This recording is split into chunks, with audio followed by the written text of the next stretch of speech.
So, ladies and gents, very good evening or good afternoon, good morning, depending where are you located at. And welcome to 737 Aviation. So that's our second stream on X-Plane in the VATSIM network, and you gave me really good and positive feedback after the first video.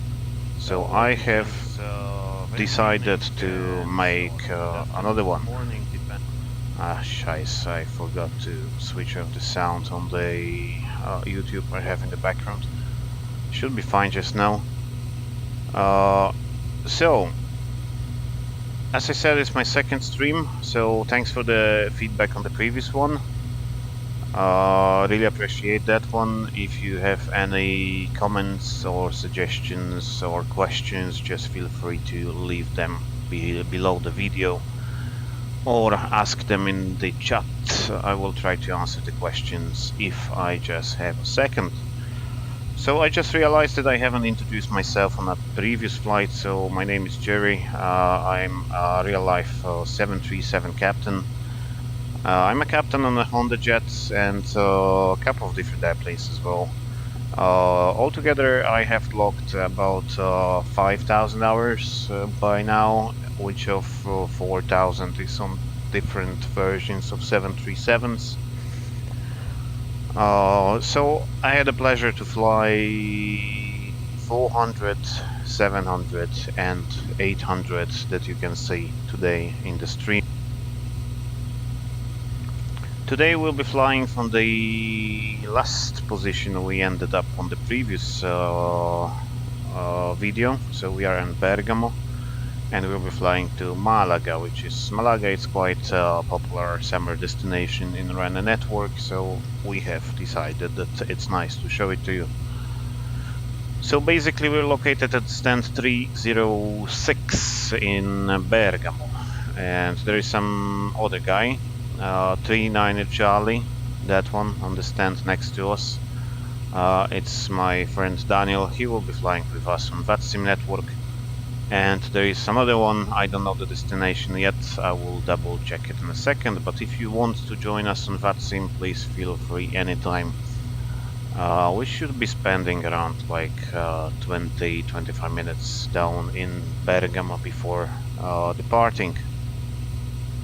I will take a quick look on VATSIM. Yeah, there are 3 of us.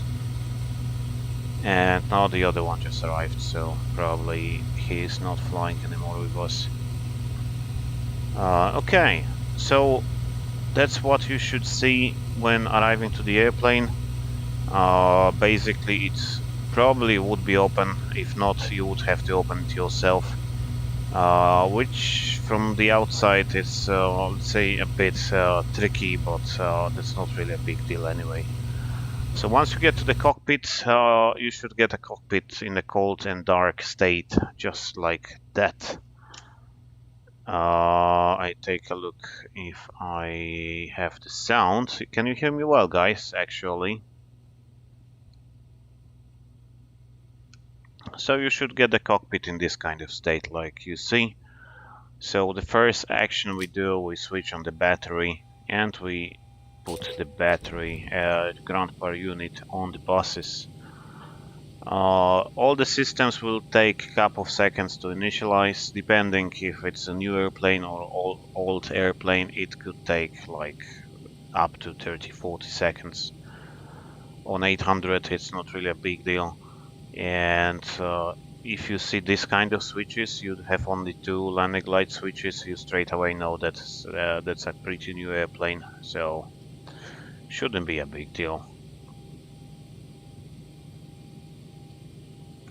Okay, once we get there, we switch on the IRS. It will take us always a lot of time to align on the C, align, and now we can switch on the yaw dampener.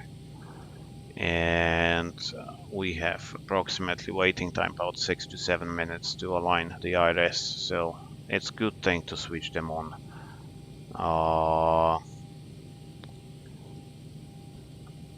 Before we start it. So once we get to that one, we can do the airspeed tests. After a couple of minutes passed, we will do the star warning tests. It's too early for now, but before we check the documents and everything, they would be up. So I get back to that later. Oxygen, if it's above 1000 psi, like here you see, it's basically good. If it's below, I would go to the manual and check if it's enough for the flight we have. Of course, the bottles are not perfectly sealed, so with time they might leak a little, so you can lose the pressure on the airplane that is older.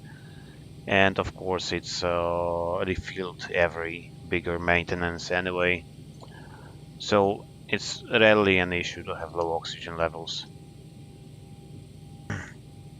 Once we get to the overhead panel, of course we put the lights to bright, we switch on the fuel pumps in the center tanks, in the main tanks.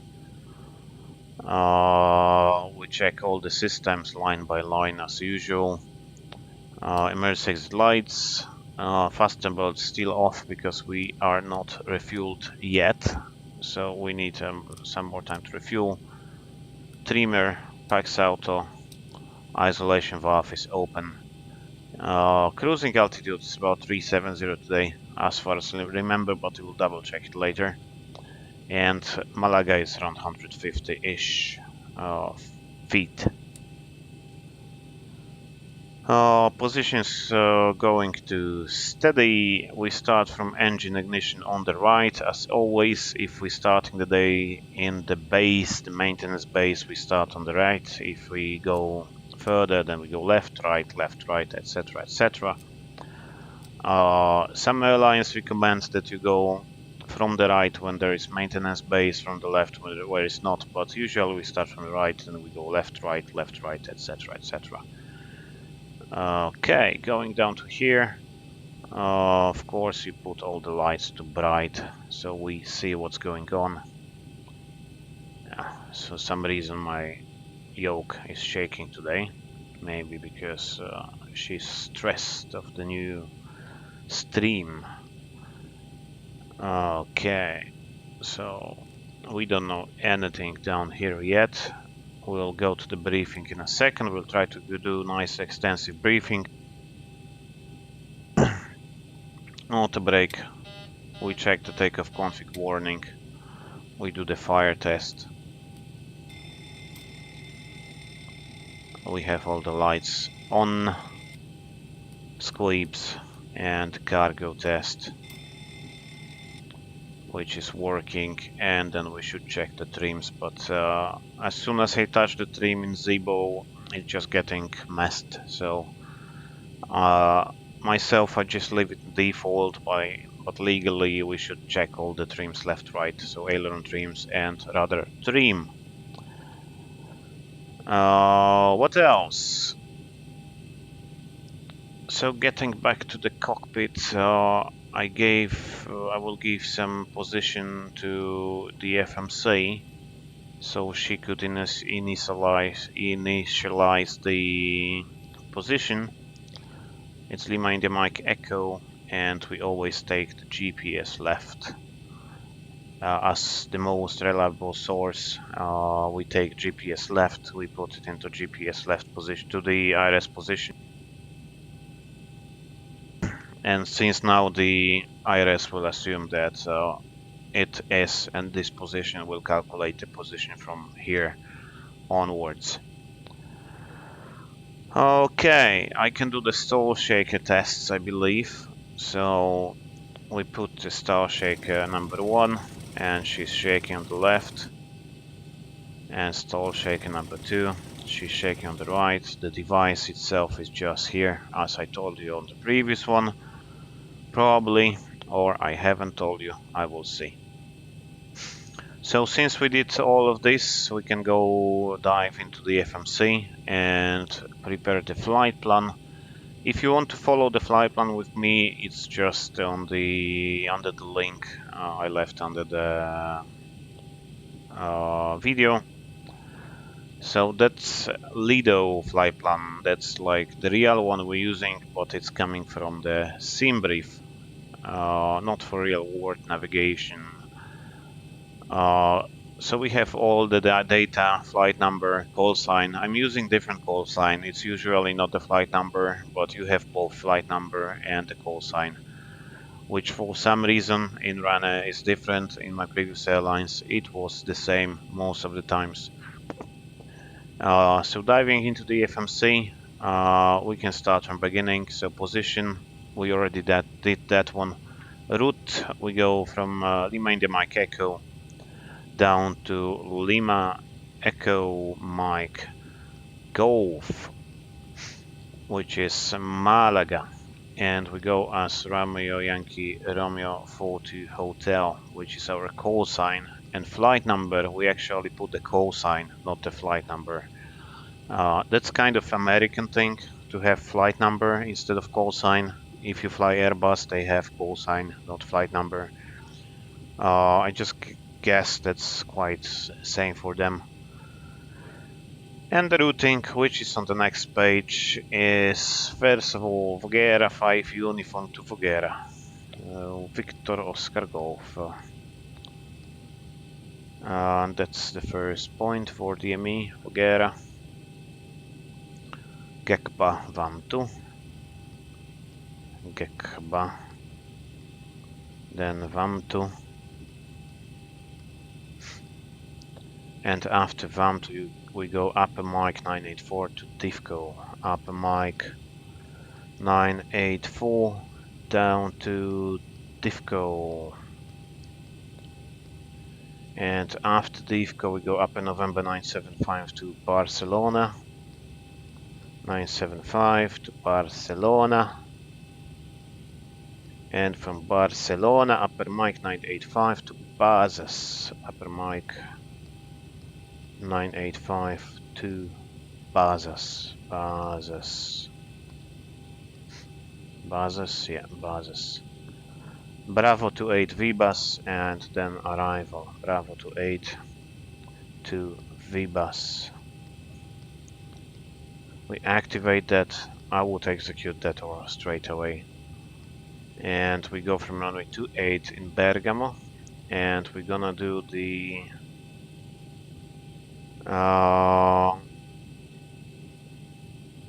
yeah, that's Bergamo has quite complicated routings, if you take notice. So we go to Voghera, but we go Voghera. Which one? First of all, gonna be transition Trezo, 5 Quebec. Trezo 5 Quebec, because we cannot really meet this one. So Trezo 5 Quebec. Trezo 5 Quebec, and then we go from Trezo 5 Quebec, start from Trezo via that's gonna be Jesus, Italian people. Voghera 5 Uniform. You make life so complicated sometimes, but I guess that's the reason. There's some reasons behind you have to have it, like here. Basically, all these departures, like if you see the initial departure, it has quite a strict climb gradient. So at the first point, you should have 4,000 feet above, and the second point you should have flight level 685 above. And there are no really any terrain in here. So the reason of that is because here's Bergamo, and on the west side you have Malpensa and Linate. So all these airports are basically restricting the climb out of Bergamo. Sometimes they would clear you for that one, and if you say you're not able, they will clear you anyway because they don't have any traffic inbound to Malpensa or Linate, but I try to keep it standard today. So it will look like this. So we'll go left, right, left to Trezo, and then go to Voghera. Voghera 100 above, and I will check all these points in a second. And I do want to have some arrival down in the FMC already. Usually we go LS Zulu 13, I believe via Tosu, and the last point was Vibak, wasn't it? Vibas to Quebec via Tosu. And we'll check the integrity of this arrival just after we reach the top of climb. I just check if I don't have any discontinuity in here. Okay, looks good for me. And one more important thing that I haven't done yet, which should not be a really big threat. The fuel, it's 9,900 kilograms required. I have 4.8. So I guess I should start refueling because it will take about 5 minutes. The refueling is about 800 kilograms per minute. It's about 1,000 liters per minute. So 9,900 minimum. I want 200 extra. So I take 10,200. So I have 200 extra back and fuel truck coal. And we take a look. Yeah, the guy is just there fueling the airplane. Standing in a kind of cool position, so I don't know what he's thinking about. Okay, going back to flight deck, terrain airports, and the QNH down in Bergamo 1027, which I read from Meteor, but I can take a look in the FMC just to show you that one. Basically Ryanair doesn't have the ACARS, so I would have to listen to the 80s, but for some reason I don't have 80s in my explain, so I have to use that one.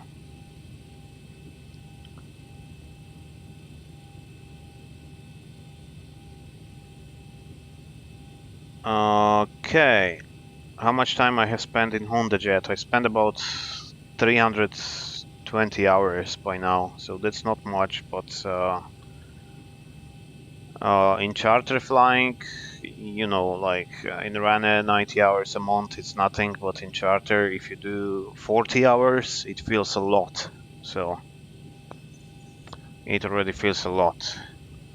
Requests message, we have 1027 Lima 2405 knots and almost no clouds, 12 degrees centigrade, so that's not too bad.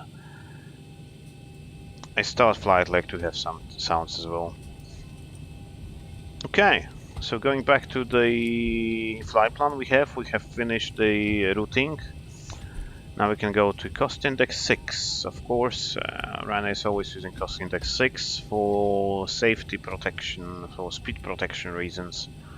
Reserves I have 15 minutes, it should be 5% instead of 15 minutes, so I mean I'm on the safe side here, but to get reserves I have to add all those three.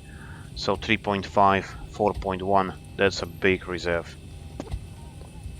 And the alternate airport for this one, I guess, it's calculated as Madrid, which is not the perfect situation because you don't want to have a really like busy airport as an alternate. If you run down on fuel and you want to divert, you don't want to be getting to really busy place like Madrid, but that's just the flight planning app that did it to me, so I kind of, let's say, explained myself. Zero fuel weight, we have 61.9, and I will adjust that in a second. 61.9, 350. 350. I guess I take 370, a bit higher. 350 might be too low. So 37 up and auto in here. Cruising wind, I take 051 by 30. 051 /30. And deviation AS +5. So if it's warmer, it's of course worse situation than we want to. Takeoff will be from flaps 5. and the speeds will be like this perhaps, but we'll see in a second. So going back to weight balance and fuel performance, takeoff, that doesn't really work in Zibo, and the landing performance it's working, but it's not working, so at least we can set the payload. Of course the config is, the layout is 189, so the maximum layout of 800. Okay, we have 27. I put always as male, because male-female has the same weight in the system, so it doesn't really matter. And kids, yeah, it's worst case scenario gonna be lighter than you expect. So, what is MFK? Male-female kid, okay. Whatever, and we do have 1 ton of cargo in the front hold. Which should give me approximate 59.20 fuel weight, and here is 61.9, so it's 2 tons less. We can accept that because they don't have so much luggage. So I put 59. What the hell did I said? Payload 59.3. Yeah. For me sounds good because they usually calculate in the flight plan the worst case, so they take, like everybody would take a full bag, but in low-cost airlines they basically rarely take a bag, so you have in a hold like 800 1-ton kilograms of bags. And if we flew in charter airlines like holiday destinations, etc., with 189 people, we used to have 189 bags, so we had like 6 or 7 tons of cargo. And one limit takeoff and CG is 18. Speeds 40, 41, 51. Yeah, sounds good for me. It's 1 knot difference. So trim is coming down to 6 units.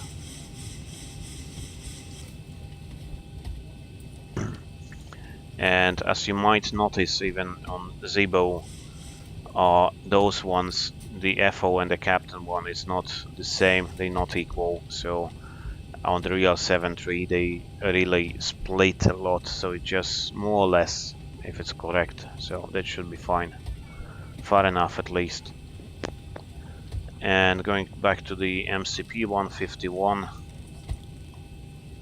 flight directors are on, and we set 1000 above the terrain. And after we set the 1000 above the terrain, I go to the briefings.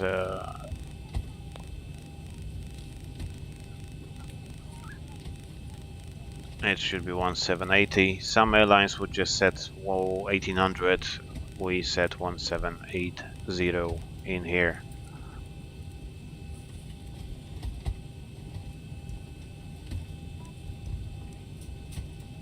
Okay. So, regarding the briefing, we can use the abbreviation WANT initially, which is weather, aircraft, NOTAMs, and threats. So, the weather we have discussed, the weather is quite good, we don't really have any specific weather. Aircraft status is good, we don't have any MELs. NOTAMs, no really specific NOTAMs in Bergamo. And threats, threats is quite a lot of traffic in here. So we have to listen up on the radio, and we don't have the any ATC, so we have to listen up. Regarding the route, I have 894. In here I should do the full route check, but I did the route myself, so 894 is the distance I have. 886, which is pretty much the same, and after landing I should have 5.1 tons of fuel. Fueling is finished, so I put the seatbelts on. Instruments, I check all the instruments, the UTC, QNH is set, MFRA is set, flight directors on, and the standby instruments, which should be set. For briefing, will be left-hand seat departure flaps 5 NADP 1, so we go 1500 climb thrust, 3000 will start accelerating. And for the taxi, we do expect to taxi from, wait a second please, yeah, there we go. We are just in front of the control tower, so 306-ish. We push back facing to the east, we taxi for Tango. Alpha, hold short Alpha, line up to 8. And the SID gonna be, as we discussed before, that's gonna be 5 Quebec. 5 Quebec, in the box. And then Voghera. And we should check all these points. So Mike Echo 609, 603, 604, 609, 603, 604, 6000 above, then right to Trezo, and there is no restriction, there is restriction via transition Abesi, Cannes, Dilep, so that doesn't really apply for me. And then I go to this page, Trezo, Absem, and after Trezo, Absem, Voghera. Trezo, Absem, Voghera, flight level 100 above. And that's our initial climb clearance. As we don't have any ATC here, I set 100. So if there are no questions regarding the briefing, we're pretty much done so far. I guess, I believe we are done. I take a look on the chat. Other than 737, have you been type rated on any other commercial aircraft? Yes, I've been type rated on Honda Jet, and I've been type rated on Beechcraft King Air some time ago.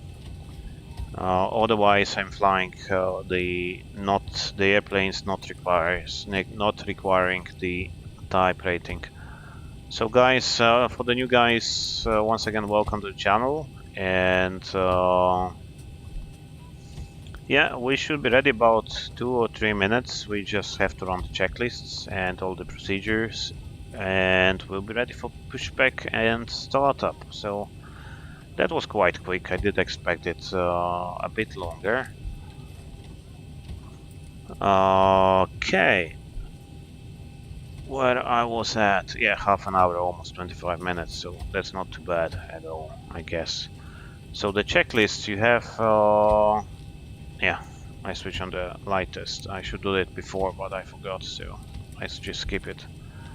The important thing about the light test, of course, in the simulator everything will be working, all the lights will be working, but important is to put it back to bright instead of dim. If you put it to dim and you push the master caution in the real one, you won't see it. It's so dimmed that you cannot see the master caution. The checklist, that's kind of Ryanair checklist. You can find it on the internet. If you don't have Zibo, on Zibo it's just on the glare shield. So safety inspection checklist, surface chocks checked, maintenance status checked, batteries on, electrical pumps are on, landing gear lever is down, ship's library is checked, obviously, as we don't have any ship's library. Before start checklist, IRS mode selectors are nav. They are nav. If you put them into the ATT, the attitude, they might align, but they won't show you the ND, so that's important to check. Ah, that's Daniel, he's coming up. Gearpins remove, light test checked, oxygen test 1%. I push the button here to test the oxygen. And of course I take a look on the overhead panel. Iodometer on, nav transfer display switch is normal auto. And the fuel we have 10.1. Flight plan we have 9.7. So that's pretty much what we need. Communicator power switches are on, emergency exit lights are armed. Fasten bolts are on, window heat is on. air compress. Pax auto bleeds on and it's set. Presage mode selector is auto. Instrument cross-checked, auto brake, RTO, hydraulics are normal. We check it on the second page. We wouldn't have this one on Ryanair, we just have this one and the pressures. Speed brake down detent. If you put it forward and the speed brake is extended, it will go down. So you can check it by this one. Parking brake is set, stop and cutoff switch is normal, wheel fire warning checked. Resonant transponder set standby, we have Squawk 2000 and standby.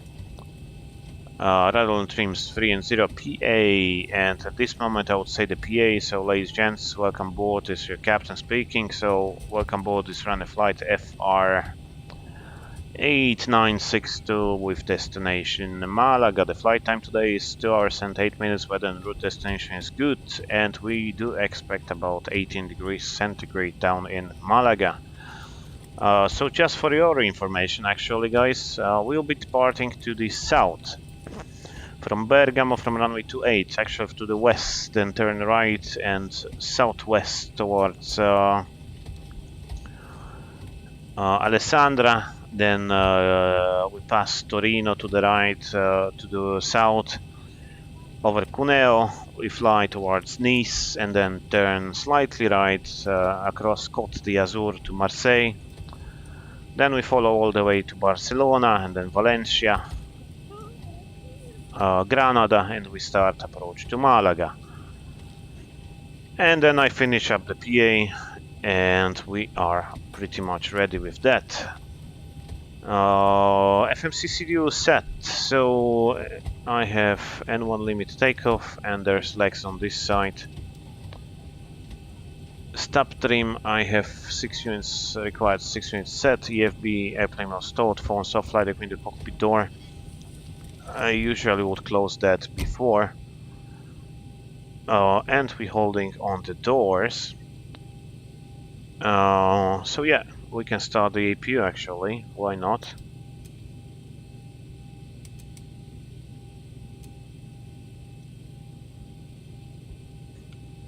And in the meantime we can remove chocks as the parking brake is set. And prepare for pushback. So we're gonna be pushing back straight ahead. After this guy will taxi out. Actually this guy is Daniel, so we'll push back like this, perhaps. Plan acknowledged. Call me through the menu when you are ready. Yeah, I want the pushback to come. Tow is driving up. It's like real life, the tow is coming for like 3 to 5 minutes sometimes, so we have to call them early.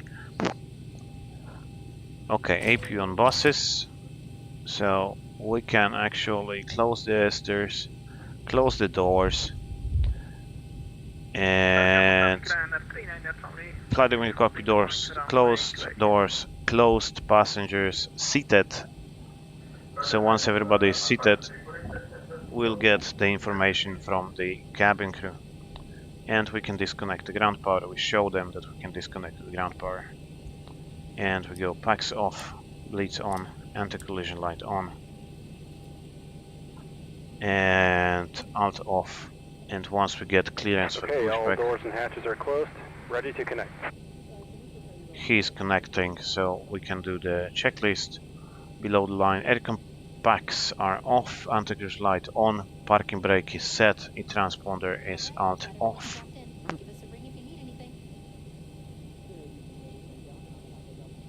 We got the info that everybody is seated, so Daniel is taxiing behind and I'm ready for pushback. Just waiting for the push. It takes a lot of time to connect. And with this add-on you actually can see the guy is lifting up the airplane, so that's quite nice as well, quite cool one. Tow connected and bypass pin inserted. Release parking brake. Awesome, yeah. He is already past me. So the time is 3-2, the parking brake is released. We can start the pushback facing to the east, please. And you may start engines. And we'll be starting engines in sequence 2 and 1. So the FO would confirm clear on the right.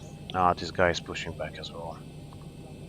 but I will make a short pushback anyway. So I starting engine number 2, clear right. Ah shit. And 2. Oil pressure coming up. Should be. Yeah. And 1. Minimum 20, should be 25 perfectly, but if it's not, we don't have to. Add some fuel.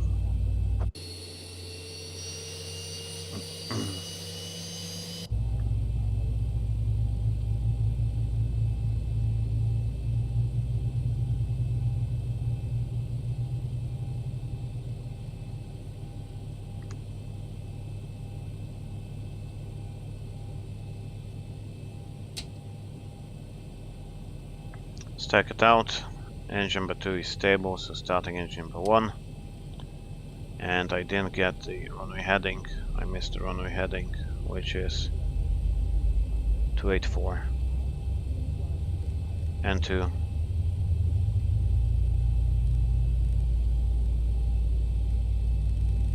Oil pressure.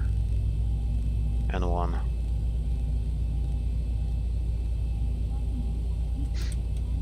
Idle.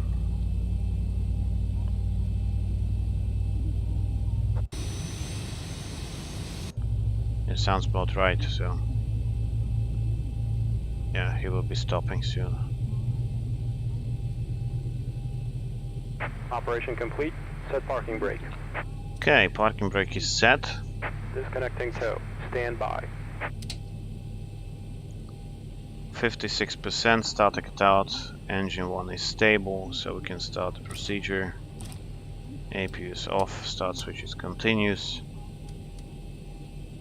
Pax auto, blades on, set, flaps 5, and flight controls forward, back, left, right, and waiting for the rudders with the signal.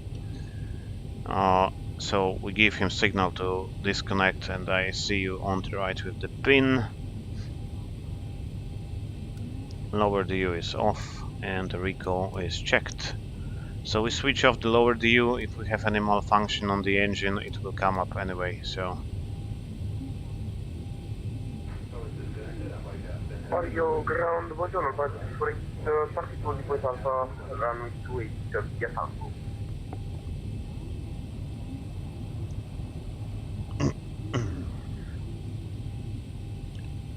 and here we go. And Ryanair 40 hotel will be ready for taxi in 1 minute. Second. Ryanair 40 hotel will be ready for taxi in 1 minute. Roger, report position. And here's there with the pin, and before taxi checklist is generators on, APU is off, start switch continuous, anti-ice is not required. Ah yeah, he will just pass through me whatsoever. Why not? Isolation valve, air conditioning, Pax auto blades on, isolation valve auto. Flaps, I have 5 required, 5 selected, and green light. Stub trim, 6 units required and set. Flight controls checked and recall checked. And one more thing I have to do: the rudders. So left, center, right, center, and we are good to taxi. So clear on the left, clear on the right. Config.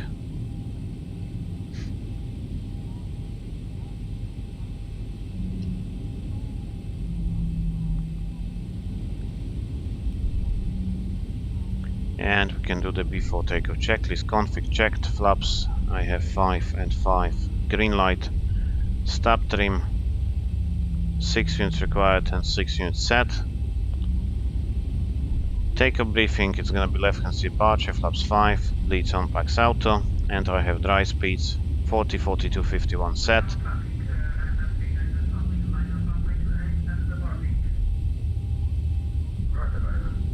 And cabin is ready, so once the cabin is ready, yeah, they will be probably ready by the time and we have to taxi to the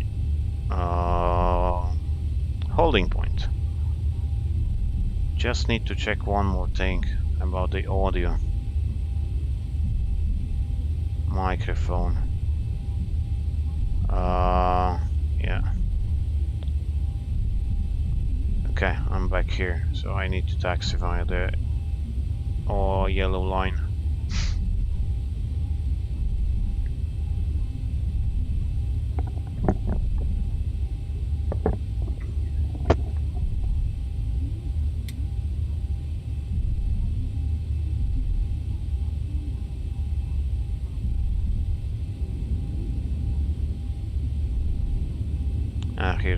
He is not Erastana anymore.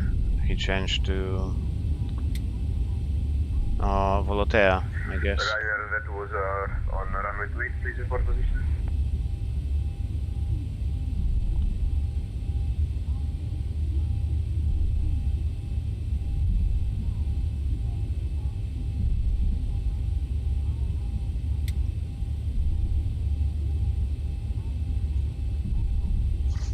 So we're gonna see this guy again in Malaga. Buonasera, Alpine 2348, reportaggio of runway 28 and wings for traffic.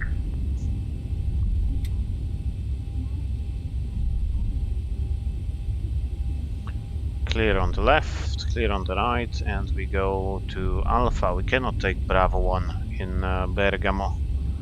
For some reason, at least not as 737. Maybe smaller airplanes they can take it, but 737 cannot take Alpha Bravo 1. We have to take all the way down to Alpha. Bergamo traffic, Ryanair 39 Charlie after departure runway 28, passing 1700. Roger, Ryanair, Alpine 2348, report to departing runway 28, proceeding after takeoff via Saronno 6 Romeo, meters 9000 feet, and then needed 5 Romeo transit. That's the holding point. It's far away. We have to stop just in here. So.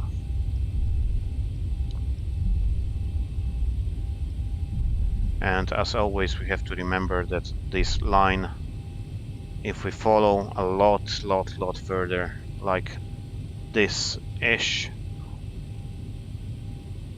parking brake set, so it seems that we are far away behind the line.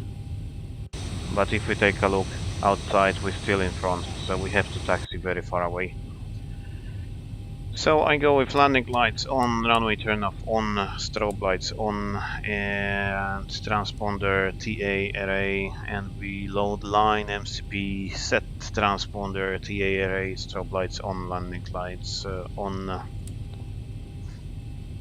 And there is nothing on the approach, at least nothing I can see. And run a 40 hotel lining up 28.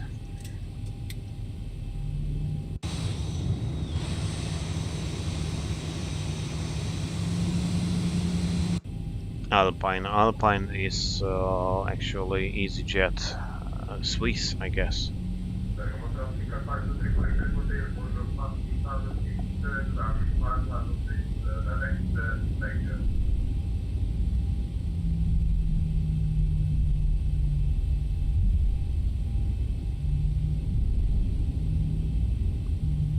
So anyway, before we depart, everybody welcome on board, and soon we'll be departing down to Malaga, as you know.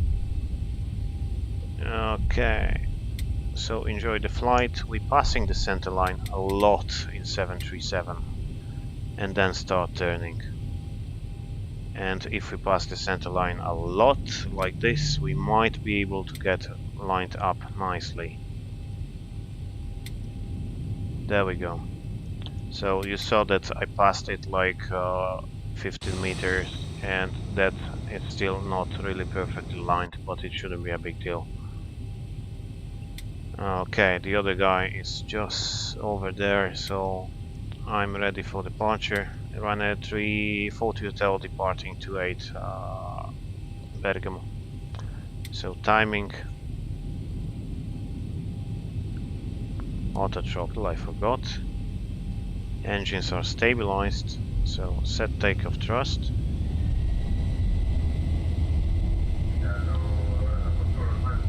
Takeoff thrust set, indications normal.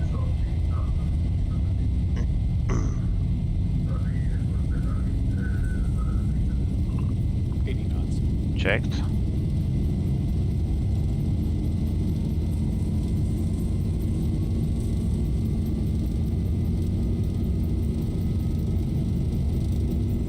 V1, rotate.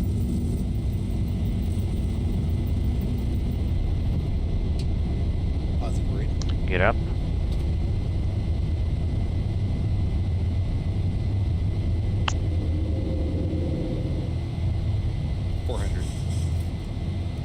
Enough.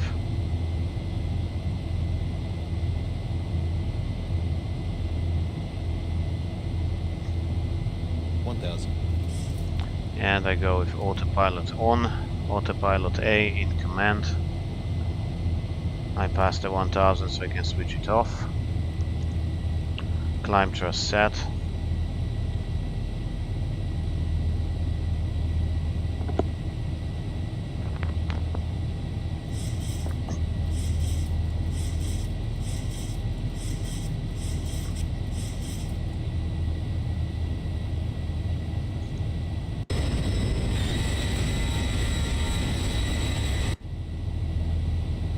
And we're waiting for 3000, so 3800 because it's 3000 above the terrain, so 3800 going to bug up. 215.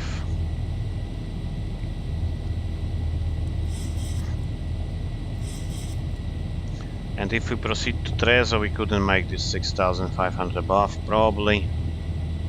So we take this route anyway. We have to build up the separation from the other guy. So flaps 1, speed is checked, flaps coming back to 1.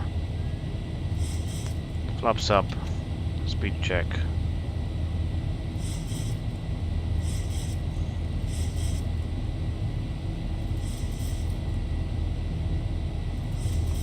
Up no lights, so set standard. Passing 50 to 100 after takeoff checklist, start switches off, gear off, and auto brake off, and after takeoff checklist, air compress, packs auto bleeds on, climbing and set, engine start switches are off, landing gear up and off, auto brake off, flaps up, no lights, and altimeters are set, so we clear to climb. As there is no ATC, I'm gonna climb to 370 straight away.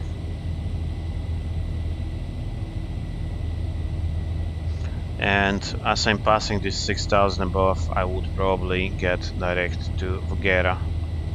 I just need to take a look where the guy is, so we're not flying into anyone. And run F4 util turning right to Voghera. Voghera. Executed. Enough. And the takeoff time was 43. Here's the other one. He's quite above me. And Daniel is probably something like 40 miles ahead. So approaching level 100, 10 checks, so fuel is balanced. We have 4 pumps and we can have actually 6 pumps as we have center fuel. Lights coming to off. APUs off, air compress. 3.8 climbing and it's all set, packs auto bleeds on. If we don't set the air compress by this time, that horn will start sounding. And passengers, yeah, seems quite smooth ahead, so I go back to auto. And 10 checks are completed. Insufficient fuel. It's showing 4.9 and the minimum is 4.1, so I have 800 extra. I don't know for what reason it gave me insufficient fuel message.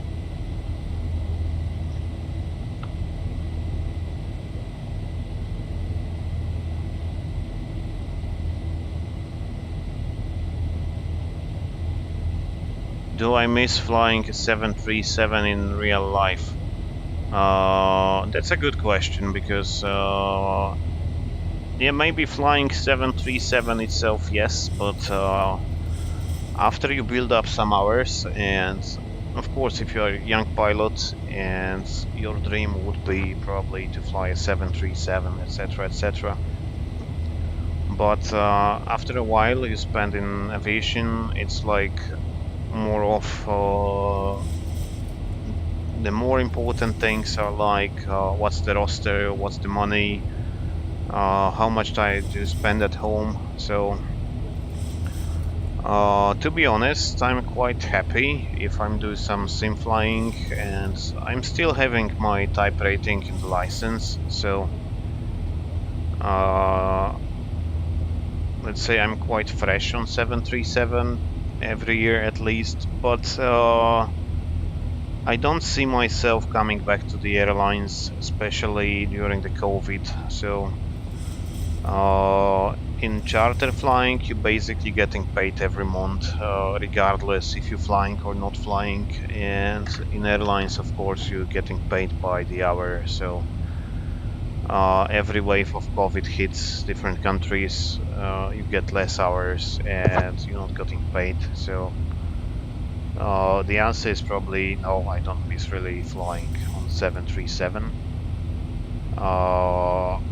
But yeah, some aspects yes, some aspects I don't. So especially the companies I don't miss, but the airplane itself is quite awesome. Of course, I would say the 400 was the best 737 I flew.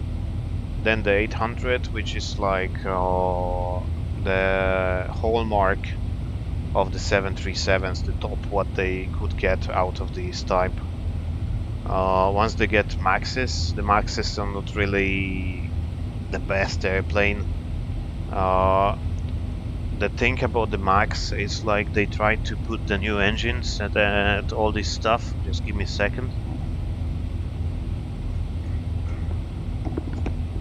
Yeah, so they put all these new engines, and they try to advertise that as Max is all new technology, etc. But basically, except the engine that is too big for this airplane already,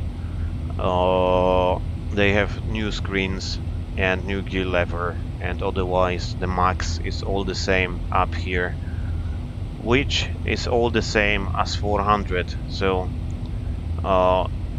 they haven't changed any system since 80s in Max, so that's not really the best airplane. And if I'm flying Honda Jet and I can compare that, and you can see actually the videos, I have the other videos flying Honda and 737s on the channel. So Honda is like a spaceship, you know, like you have all the terrain displays here. And if you hitting the ILS on the new update, you even have the boxes, like the game, the computer game, you just fly through the boxes. So you have the weather display, so you can display all the weather in here, the winds, the layers, so it will download everything.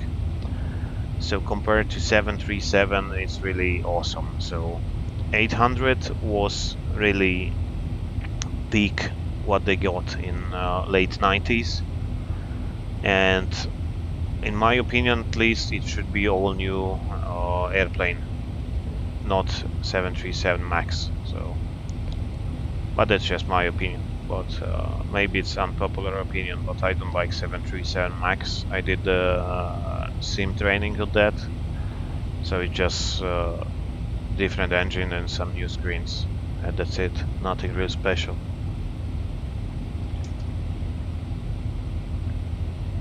Okay, passing 200, we check the pressurization, of course. So at 200 the differential pressure should be around 6, the climbing should be around 500 feet per minute. Of course it should be in auto. You know what happened to Helios flight in Greece in early 2000s. Pax auto, bleeds on. trimmer on, and we shouldn't have any split in here. So in real one, basically we would have some split, of course, because the engines are different. One is new, one is old, but it should be like less than 5. So that's nothing really special. So seems good to me at least.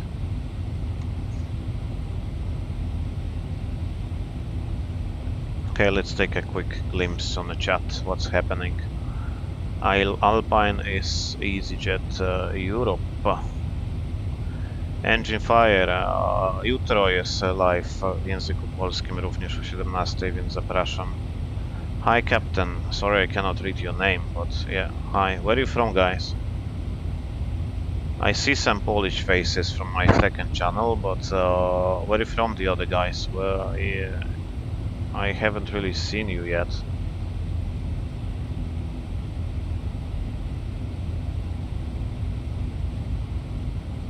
And let's take a look on the VATSIM live map. Here is Daniel, he is me. I guess Daniel is flying the same route as I do. And we don't have really ATC across Europe. Ah, Malaga is active, awesome. We will have some ATC in Malaga. Madrid radar and Malaga. Awesome, we're gonna have some ATC later on. I'm super happy about that, so you will hear some ATC sounds as well.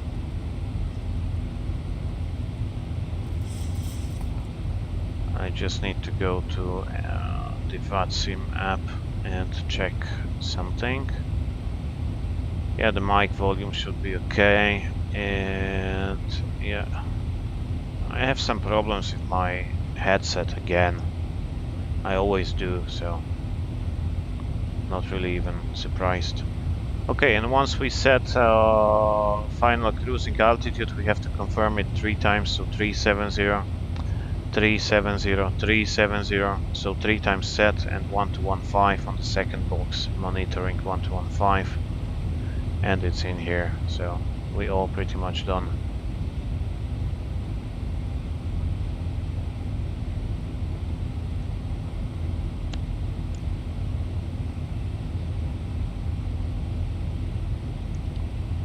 Jono, South Africa. Jesus, that's far away. Living in the UK, that's not too bad.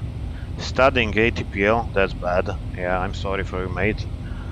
I did my ATPL theory in 2000 and I believe 9.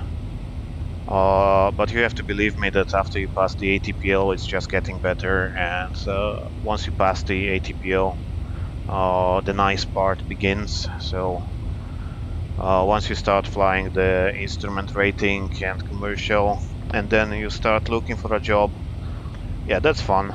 That's quite fun. Of course, nowadays looking for a job is quite hard, but I guess it will have to get better anytime soon. It's already getting better, as I saw some airlines hiring mostly expat guys, but the market will eventually run off the expats and will start hiring the new guys as well. Paulo, Rio de Janeiro. That's nice.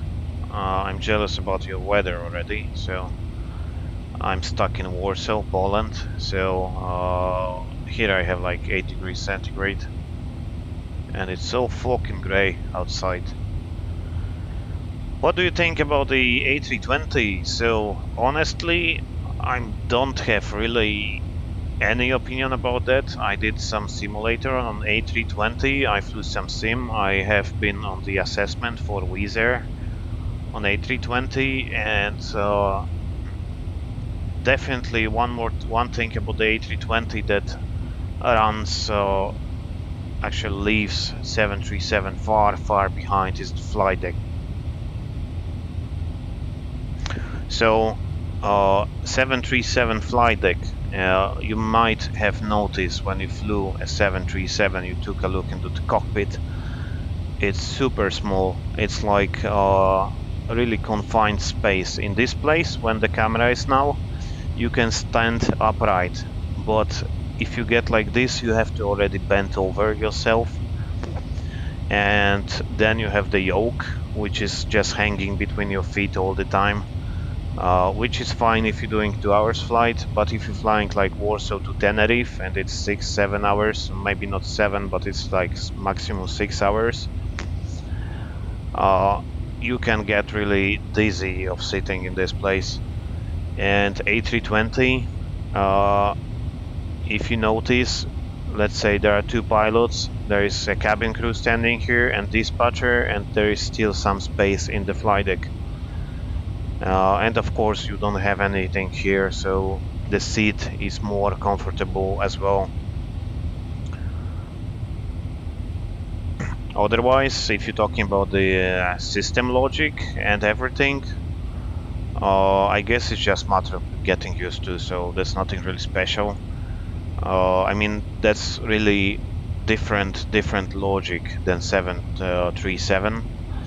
Actually, a couple of weeks ago they put me into the simulator of A320, I mean the fixed base, so the, let's say, more like home cockpit, but the thing is that if you don't touch the stick, it will just fly straight ahead.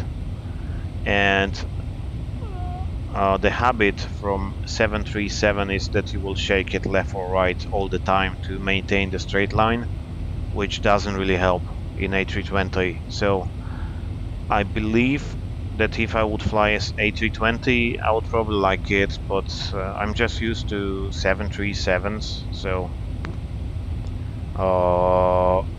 I did some live flight on the other channel, but that's in Polish, and I actually did manage to fly it, but of course this logic is like you press the button so it's on, and then you have the knobs in the Airbus that you have to push or pull or whatsoever, and that's a bit tricky, at least for me. But overall experience, so yeah, definitely for work-wise, I would say A320 is way better than 737.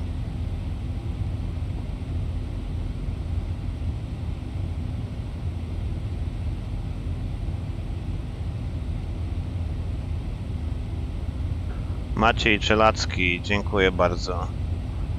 A320 have nice systems to explore, but it's too automatic. Yeah, Daniel is right, but you probably know about A320 more than I do, so. And Jono, which part of ATPL you are at now? Have you already passed something, or you still just studying?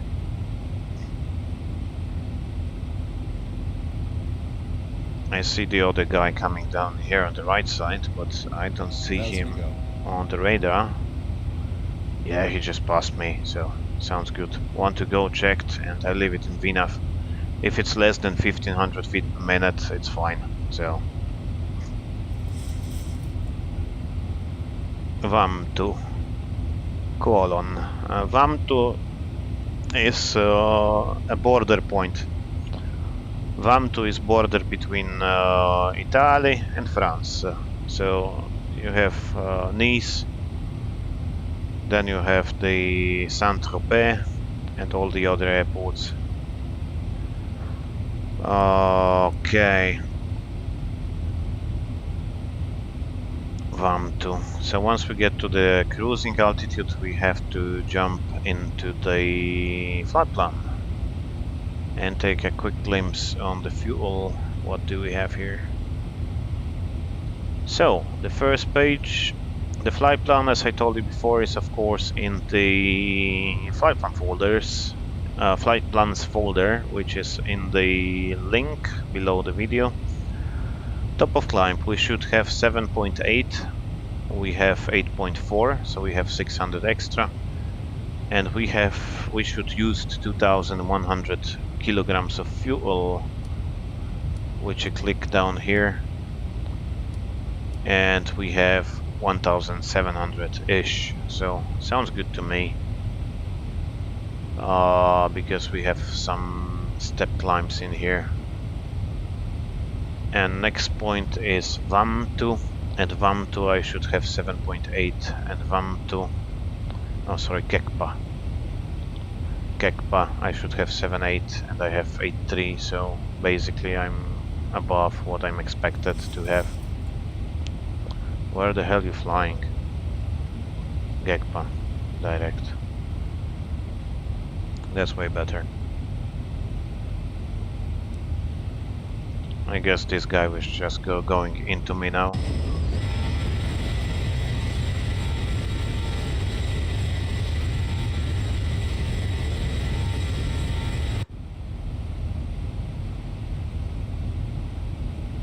Minus 1000 and in front of me. Ah, there we go. That's the guy we met down in Bergamo. So I go speed inversion and I go 7.4. I just believe he doesn't see me anyway, so I just took off some speed, so I will slow down, get some separation here.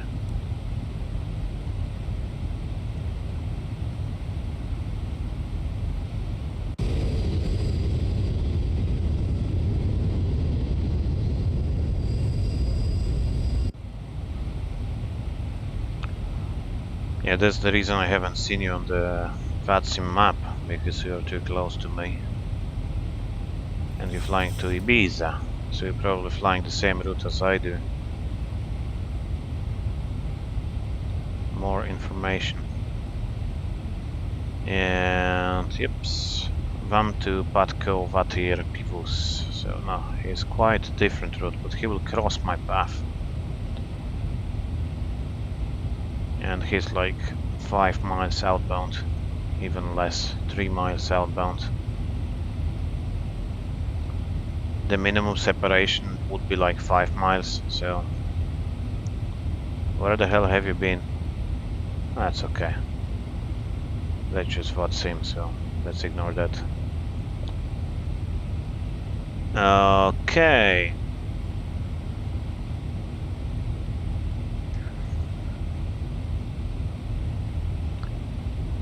Devansh, hey Captain, how are you? I'm good, thank you. How is life down in India?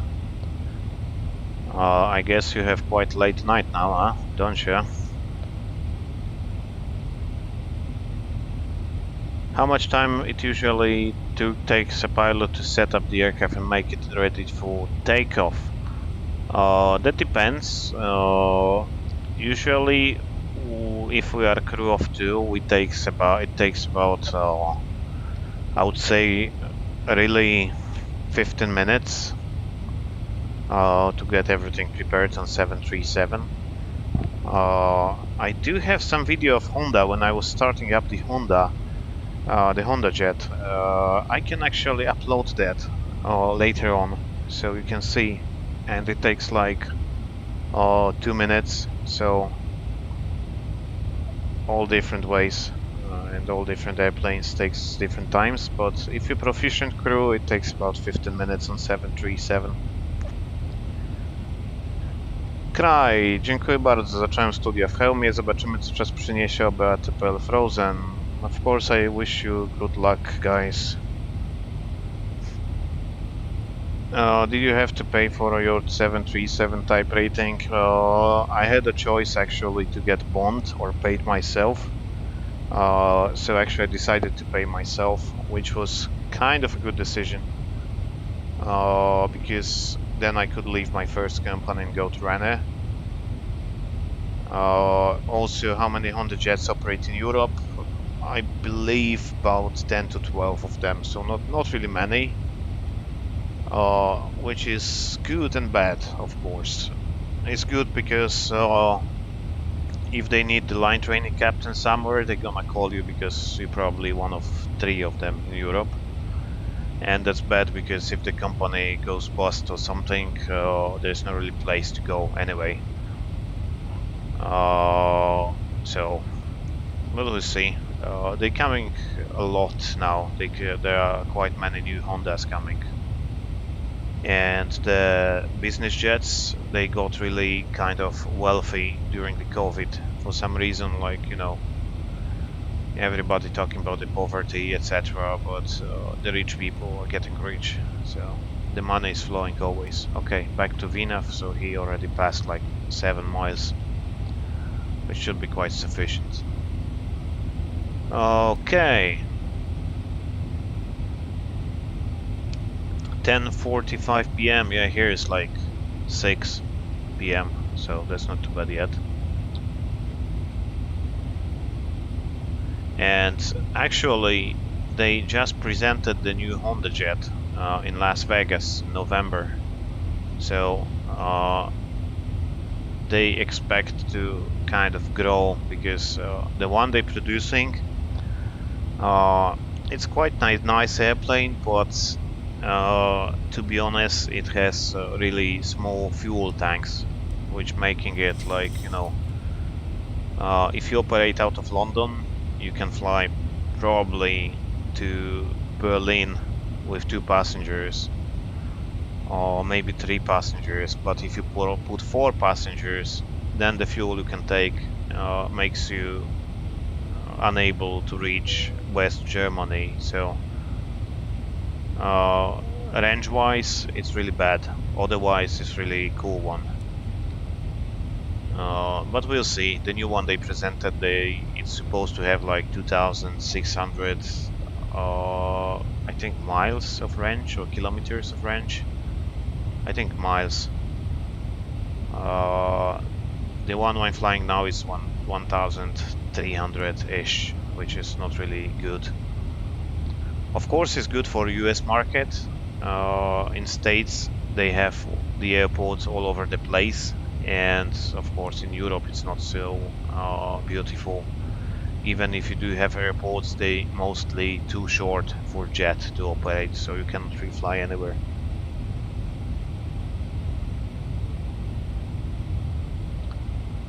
Yeah, that's it. So, okay, once we go to the cruising altitude, before I start chit-chatting with you again, I still do have almost 1 hour to go.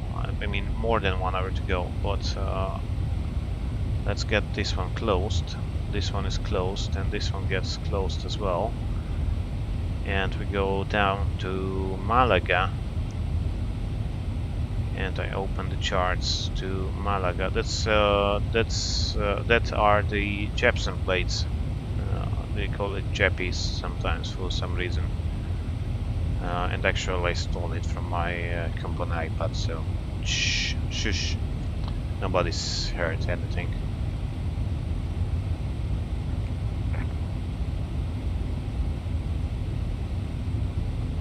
Okay, so we're gonna be going from Vibas,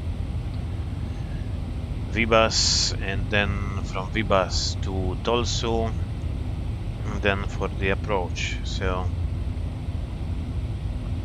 departure, arrival, Vibas, Tolsu, ILS 13. Is it 13? 12. Why not 13?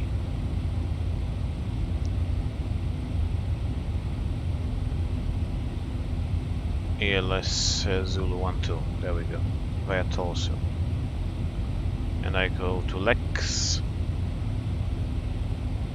And you see already the message, steep descent after Delta 148 Papa, because there is terrain around, so we do expect that.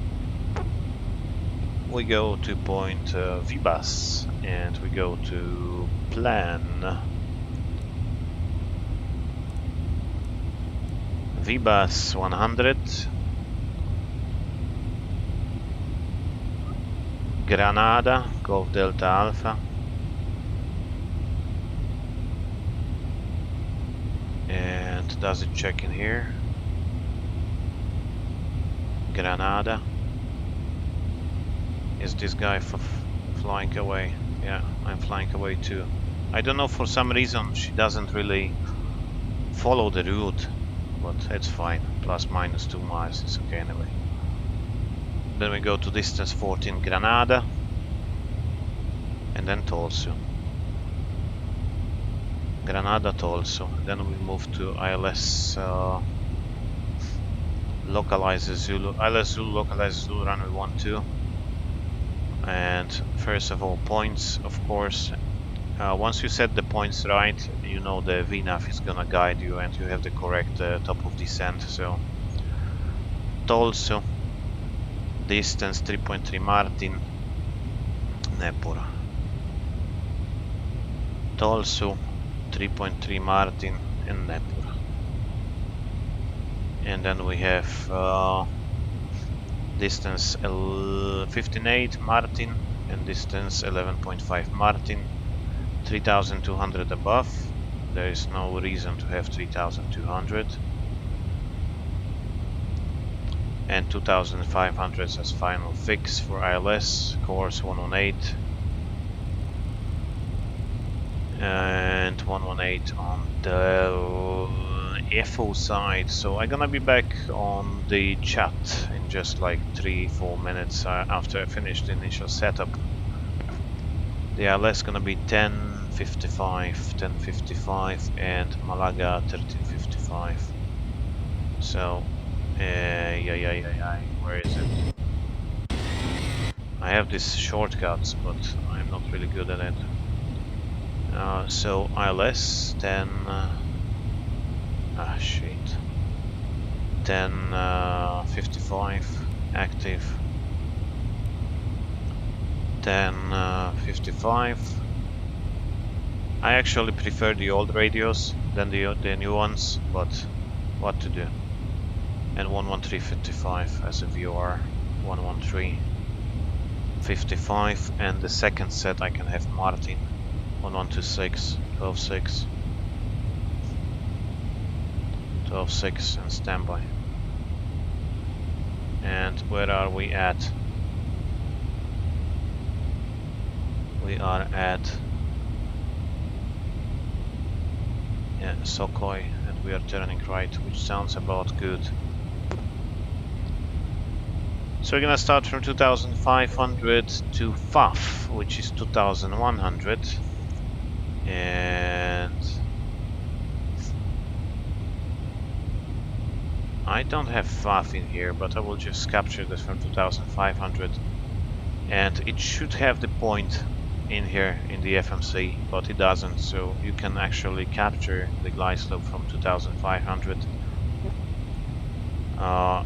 This kind of point might mean that the glide path is not certified beyond FAF, the FAP, final approach point, but it's not necessary, so you have to know the airport itself or just go into the first pages of the charts and just read it all through.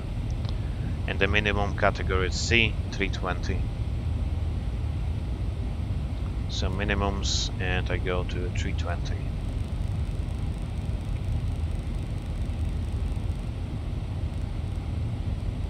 Set on both sides. In case of misapproach, straight ahead to Xilvi. Straight ahead Xilvi 2200, which is quite a low stop altitude, so we have to keep that in mind as well. And back to map.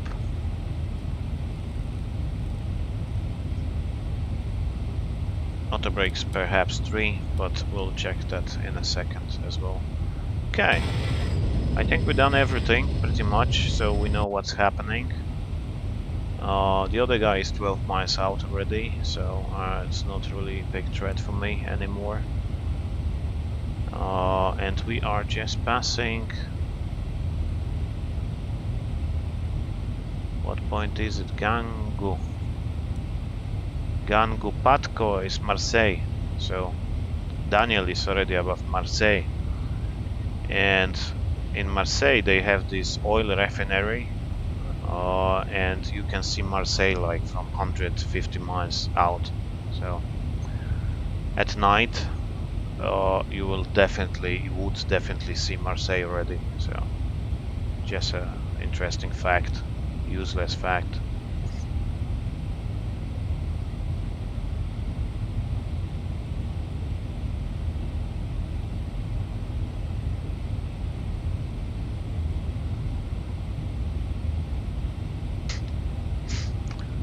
Wanna do some shared cockpit. I'm using the Ryanair SLPs. I'm not really good at it, so I would like to try one day, but I'm not really a computer guy, so somebody would have to set it up for me, perhaps.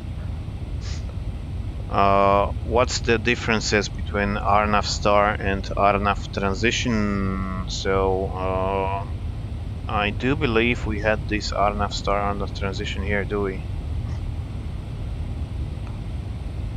So basically, RNAV star and RNAV transition, of course, most of the procedures in Europe are already RNAV only, so they're not really based on any VORs.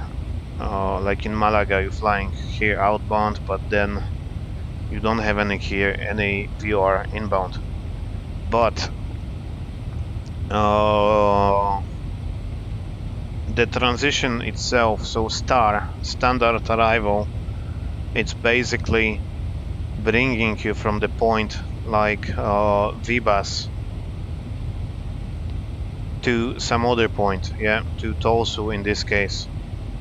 And that's the transition, because you can start the approach from Tulsu, or you can start from Omigo. So that means that you have to have different procedures to bring you into the actually the final procedure, like ILS localize or something. Likewise is on the departure. So if you get a little back,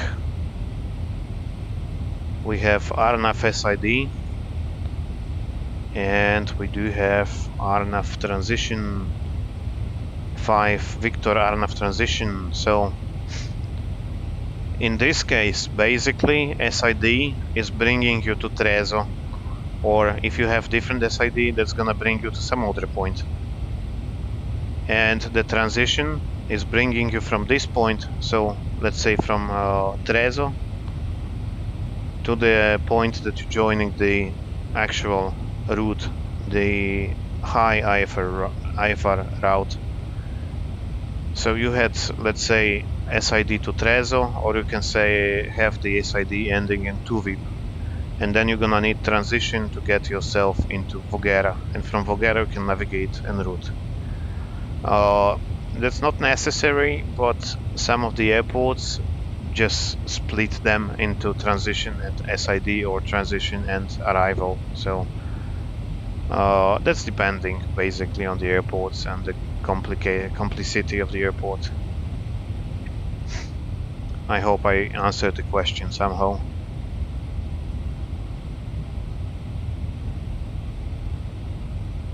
Okay. So, is the Honda Jet certified for single pilot operation? Yes, it does. It's actually easy to fly single pilot. I really like the Beast Jets. How much of flight planning do you do yourself, or is it outsourced? So actually the company I'm flying now, it's AOC operator. So basically they have the flight planning team, and they fly planning everything. So it seems pretty much like in the airline, you're getting the flight plans and you just need to get the fuel yourself, etc., etc. I used to love your full flight time-lapse videos. Is there any way to get them somehow? I absolutely love them. Unfortunately, not for now, because of the, let's say, human resources team in my previous airline. Hello, Tomasz. Dobry wieczór, and hello from Greece, I guess Greece. Kalispera, Maria. And okay, I see Ciuchcia 7777. To pytanko, jakbyś mi napisał na priv, to ci odpowiem z miłą chęcią.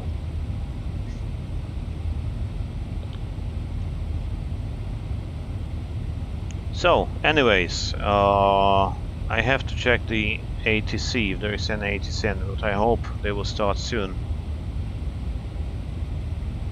Yeah.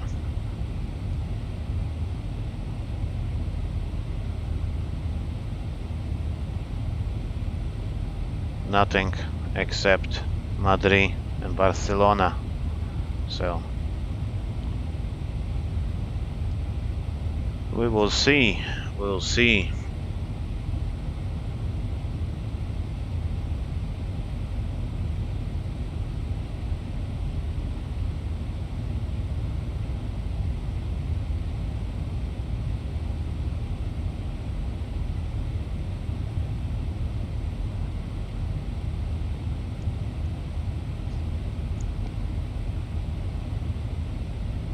Okay.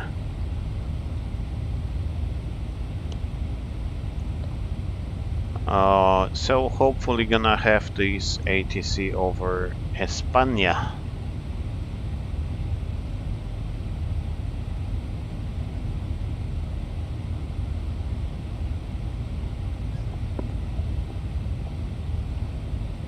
You can send them privately for people to watch using the YouTube private function. Yes, but I already removed them.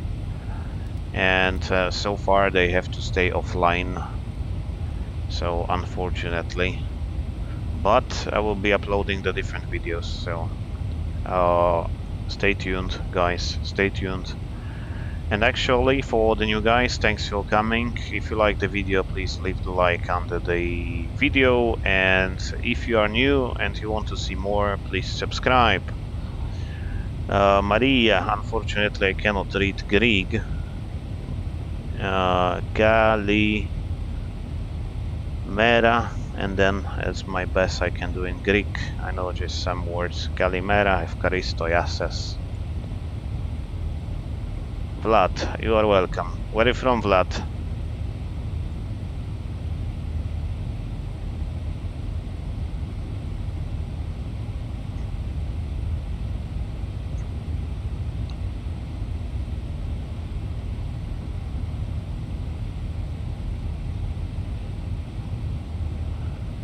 Okay, so once we've done that, I just get back to the flight deck. Diffco, so Diffco, let's check the fuel over Diffco and go to the next page. Diffco, it should be 6.97 tons. I have 500 extra, which is not too bad at all. Okay, so if we can prepare for the briefing, we're gonna do the briefing the same way as we did the departure briefing. So we start from want. So weather, aircraft, NOTAMs and threats. So the weather, actually we don't know the weather yet, so let me check the weather in Lima Echo Mike Golf. Send. So I see there are quite many of the ATPL or flying guys in the channel, which I'm glad to see you folks. So maybe some questions for ATPL guys, like what I can say. Why Poland, let's say Warsaw is Echo Papa Whiskey Alpha, but Malaga is already Lima Echo Mike Golf. The obvious part is the second letter as España and the last letters as Malaga. But why the first one is Lima and the the Poland is Echo? So I don't know if I asked the question correctly, but I had really rather long day, so sorry for that. So Lima Echo Mike Golf observation at 1530 Zulu, which is pretty much 3 minutes ahead, because probably paused my simulator on the way somehow. The wind is 120 at 6 knots, variable between 90 and 160, CAV OK, 18 degrees and 11 degrees dew point. Current H is 1015, null sig. So let's set up 1015 and 1015 and the weather. So we're going to want now. Weather is good. Aircraft status is good, we don't have any NOTAMs. And threats. The biggest threat for this... Oh, that's interesting. I got these squares here. Ha, nice.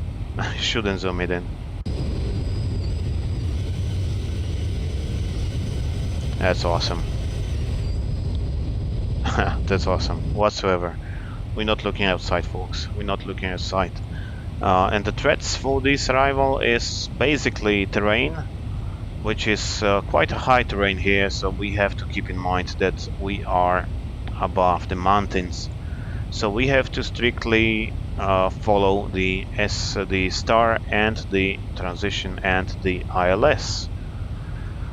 And then after we do the want, we can go as we are going to fly. So we go to our descent, 250 below 100. Actually, España is 250 below 120, at least at most of the airports. Forecast. We can put the forecast winds from the flight plan. It will take me about 5 to 10 minutes and I'll be back on the chat with you guys. Descent 310, I have 012, 072, so I have 310, 200 and 100. Those winds are basically for the FMC, so it can calculate the descent path nicely. 01272. Execute. And 00235, 00235, and 100, 00719. So basically, for instance, if I'm flying Honda, I can put 7 by 35 and it will add zeros and everything, and 737 will give you just invalid entry, so 007 by 19, not 35. Just a slight difference. And QNH is 1015, and we don't expect to use the anti-ice. The approach, we do expect VBUS to Quebec, ILS Zulu 12 Tolsu, and we already have briefed that, so we don't have to go through all again. But if we wouldn't, we would do it again. And I do have ILS 11055 both on active on both sides, and here I have Malaga 11355 and Martin 11260, 1126, and Martin 1126. Final approach course is 118 set on both sides, and for landing we expect to land on runway 12 via ILS Zulu 12. We start from 2500 down to minimums of 320, which is set on both sides. And in case of misapproach, I press toggle go around flaps 15, set go around thrust, positive rate gear up. 400 I set LNAV or heading select and follow the route and climb to 2200 feet, and it's all in the FMC as well. So I do have it in the FMC, yes. And landing phase will take into consideration as well the fuel. So we have 7.3, we're gonna land with 4.9, so we have 2.4 to go. We go to here, 2.4, so 64.2, 64.2. I'm gonna use flaps, let's say 40 for this landing, plus 5. And that gives me VRF of 140 plus 5 and requests weather. And then the Zibo has this nice feature, performance landing, Madrid, runway 250, dry, and wind is. We should put the worst case scenario, so 120 at 6 it's almost headwind, but 160 at 6 it's the worst case because that's pure crosswind. Almost pure crosswind. Temperature is 18. QNH 1015. I'm gonna use flaps 40. Air conditioning is gonna be on. Anti-ice is off, all brakes, no non-normal checklist, so airplane is fully functional. All speed brake and reverses, no credit. We don't use reverse credit in here, so we are always protected. We can use reverses. 64 point, what do you say? 3, I guess. Yeah. And if we go to second page, we have this performance landing. So VREF 40 plus 5 is 145, and I have 140 plus 5, 145. The distance available is 3000 meters, and if I'm gonna use auto brake 3, I'm gonna stop just past the half of the runway-ish. So I can take a look in here. And past half of the runway is here, so I'm gonna be able to vacate via Echo 8. And probably then take Lima and stop somewhere in Romeo 9 or something. So after landing we brief taxi and apron, so we do brief expected stand. Master caution fuel, and we have center pumps low pressure, so we have to switch them off. There is no fuel in the center tank. Press the recall, and then we are done. And the briefing is completed, so we can go through the descent checklist. And the descent checklist pressurization landing altitude is give me just 1 second. 50, not 150, is set. Anti-ice not required, approach refuel discussed. ISL bugs, I have VREF 40, 140 and minimums 320 set on both sides. Descent check is completed. There we go. So I can go back and check if I do have any ATC on the way here. Yeah, not really. Still have like 150 miles to go to any ATC.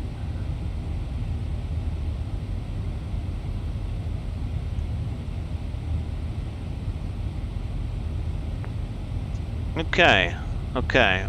I'm from Ukraine. Sorry for my English, so no worries, mate. My language is not... my English is not my native either, so... I'm not perfect. I don't mind. I don't care, to be honest. Okay. If you could get any general aviation plane to travel around the world, which plane would it be? Cloud Action. To be honest, I would love to have some tail dragger one day. I was looking at Cessna 140 or 120, but that's kind of decision you make, and you cannot rent this airplane to anyone because, of course, not too many people flying tail draggers, and that's quite tricky. So, yeah, I would love to have tail dragger, probably Cessna 140. Otherwise, yeah, I love Cessnas, to be honest, somehow. I know it's boring, but I'm not really good in... I don't like Rotax. The engines, Jesus, I just hate it. So something that is kind of like at least 40 years old, probably. Okay, and yes, you got the answer right. E as Northern Europe, L as Southern Europe. So yeah, you're following that. When I was doing my ATPL, I missed that. I know. I'm not the smartest guy. I'm not on... how do you say it? I'm not the smartest tool in the shed. Perhaps.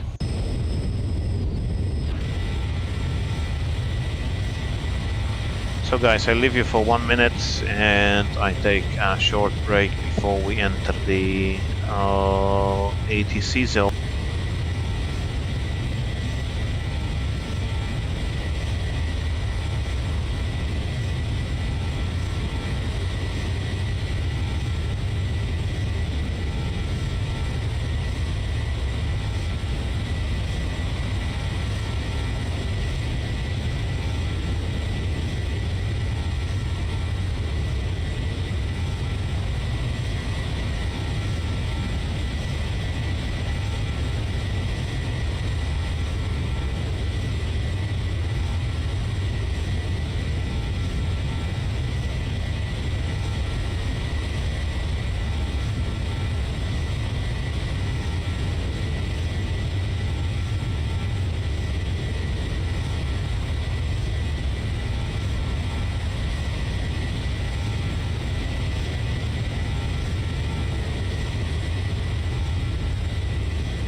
Okay, folks, I'm back on the frequency, so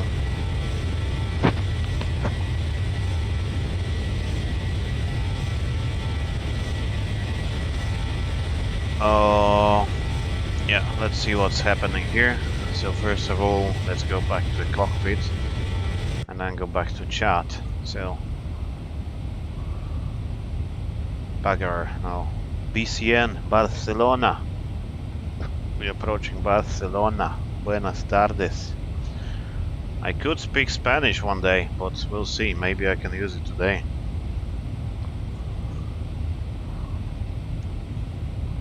We'll give it a try. Why not, actually?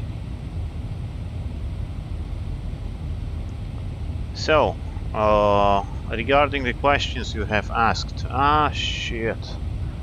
I forgot to switch on these ones. Huh. There we go. There you go. That's gonna be better. And after landing on this right bottom side, just in here, you should get a landing widget. So some of you asked me, but I had never did it. So I can give you, let's say, test event, they call it in this app. So it should look like this when I do the landing. There we go, should go on the right bottom corner.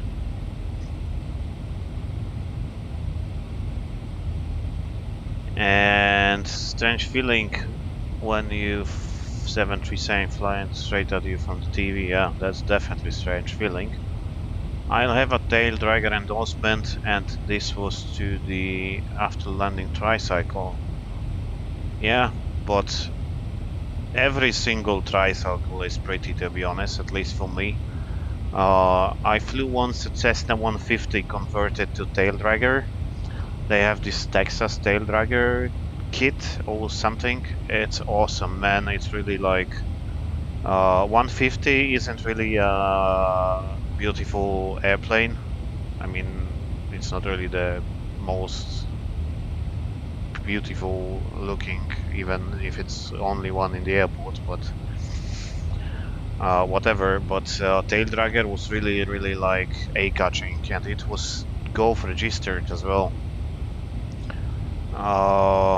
Anyway, I love it, but it's difficult. So if you want to rent it for the guy who has like 46 hours, and maybe you do have some hours in the flight sim and you are quite proficient, but some of the people, you know, like it can happen.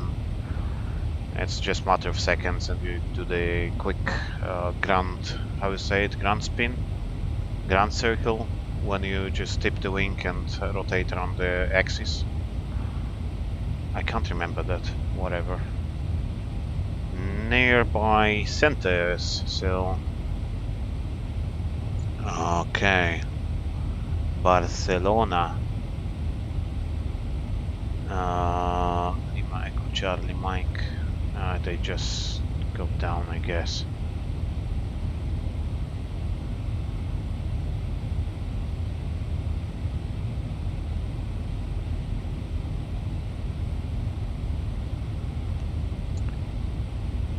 Okay. We are approaching Barcelona, and the ATC is up, I see. We still have like 10 minutes to go to Barcelona.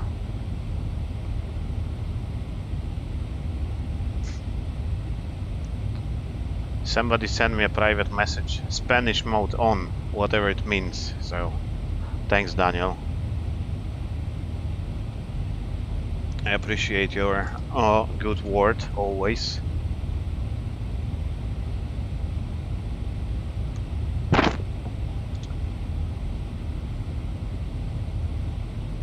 Hola, ¿cómo estás?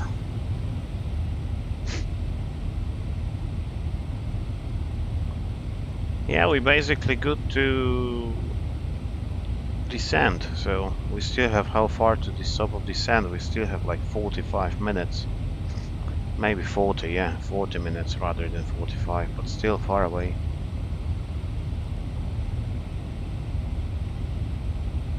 And, yeps, we are just down here. And I go to Simulator to see all the maps. Madrid. Okay, that's not Barcelona, that's Madrid. So we still have some time, probably gonna be descending by the time I reach Madrid.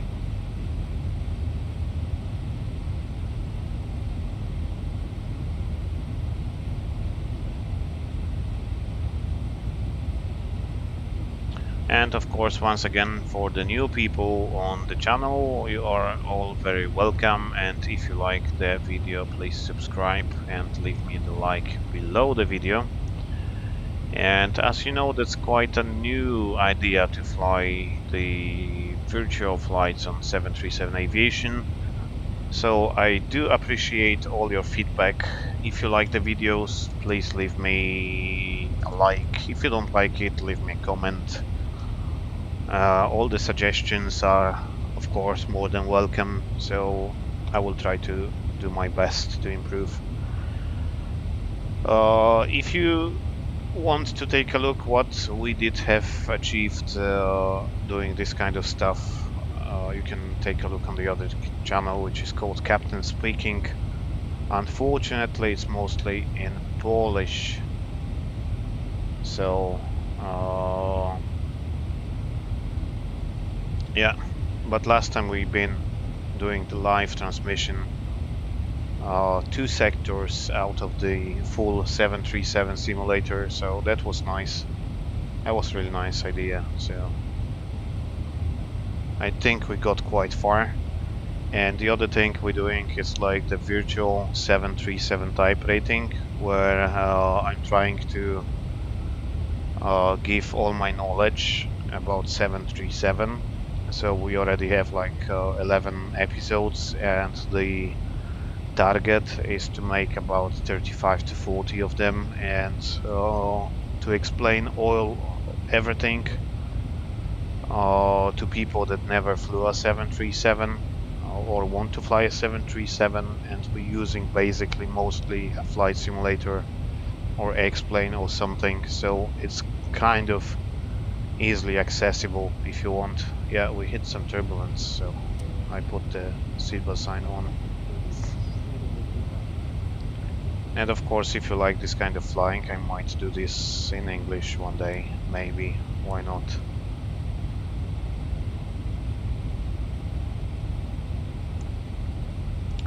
And I was even thinking about to do a new channel, but now I'm trying to do it on this one. How much longer to top of descent cloud action?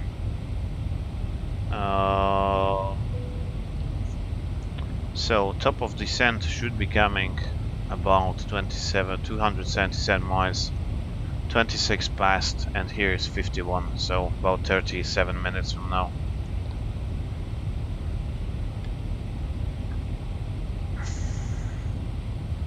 What else? I love that you just said lol, Stephen James. You're welcome. I hope I said it in this way that the YouTube algorithm won't hear it. Would you ever like to fly an Airbus? I don't have a really opinion about that. As I said, like at the end of the day, it doesn't matter what you're flying, but it matters about, you know, how they pay you and what's the roster and everything. So why not? Why not? I'm never saying no to that. We can make live from sim on this channel. Yeah, definitely. We'll do one day. I hope Daniel will do one day.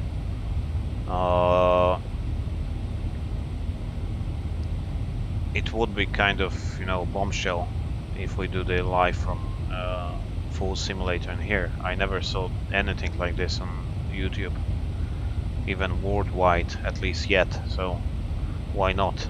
I guess we would be kind of first ones.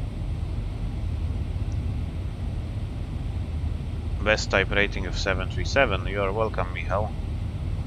We'll see if when we finish it up, if it's best or not. Okay. What else?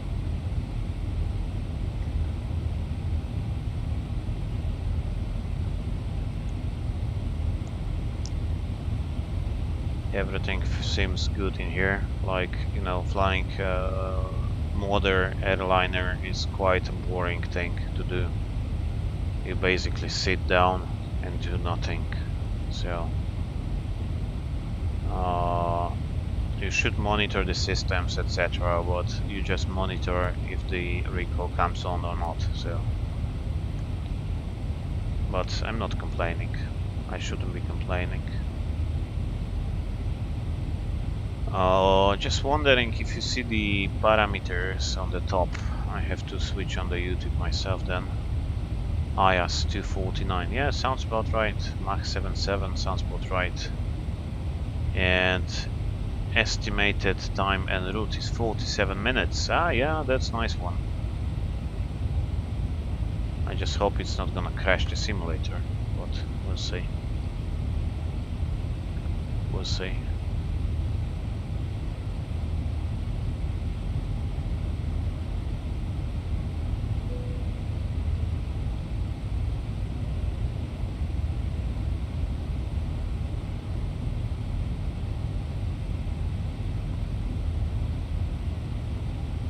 And the next frequency gonna be Lima Echo Charlie Mike control. And that's gonna be which frequency? Lima Echo Charlie Mike 13375. 13375. And I set it on active on COM2, so we can hear something already. Maybe, why not? Delta está autorizada aproximación, borra la 22, notifique en final, por favor. Perfecto, gracias. Estamos autorizados a la borra a las 2.2 en San Sebastián, notificaremos tramo inbound a las 2.2. Vuelen 819 Delta.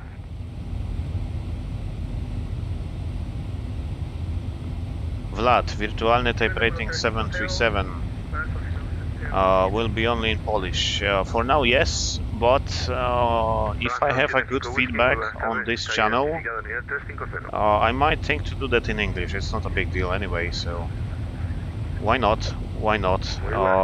But the one you're talking about has to be finished, unfortunately, in Polish, but I will do one in Polish. Why not? In English, why not? Have you used Microsoft FS? I am trying to decide on that or explain to purchase. So, the question is which Microsoft FS I used. I did use FSX, so the previous one. To be honest, I prefer X-Plane than the previous one. And I do have the MFS 2020, but so far there are no reasonable add-ons that you can use for flying. Like they have this A320. They have this A320, but at the end of the day, it's not a really like study level airplane. So PMDG is about to release 737 to Flight Sim 2020, so that might be a game changer. And until that, I would totally say that X-Plane is still kind of the best. I mean, if you take into consideration systems and all how they made, I would say that PMDG has made a better job, but if you're talking about the immersion and the physics and everything, I would still say the Zibo is on top of that. So the hand flying and the energy management and everything, it's more realistic in Zibo. And PMDG still has better systems. So it's, you know, hard to decide. It's always, you have to say it yourself.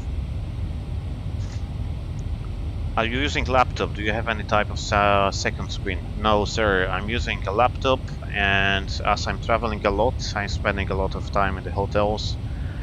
So I'm kind of mobile gamer. So yes, I'm using laptop, and as a second screen, I'm plugging in my iPad. So that's kind of, let's say, my setup.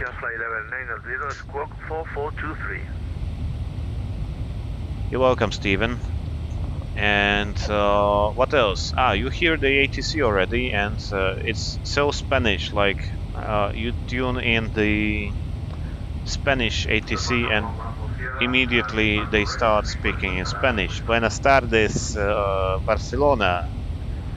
And you don't understand a thing sometimes. So basically what I did, I learned Spanish because I wanted to understand the ATC. So at least I got something from that. So Swiss 28 Foxtrot requesting out of cockpit until the ATC service, please.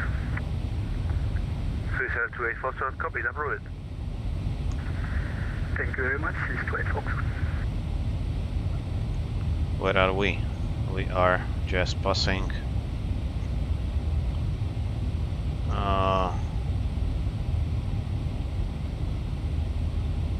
Where are we heading? Actually, yeah, we are here. Lima Echo Charlie November, Castellón. No, Lima Echo Charlie Hotel is Castellón. And actually this airport, there was this big 747 fire last year. And here is Valencia. Valencia is a nice city, it's awesome. So at least I like it myself. So. And if you're talking about the MFS 2020 and you take a look outside, obviously the sights and the graphics are far more better than what they did here. So you're basically flying over Alps or something, and it's just amazing. Even if you're playing on laptop like I do, it's still awesome. So if the PMDG will make a good job, will do a good job on releasing the 737 for FlySim 10 2020, that's gonna be like really the best thing on the market. But they're supposed to do that like December or something. I don't want to lie to you. Too much, at least. Traffic reported. Proceed without this position.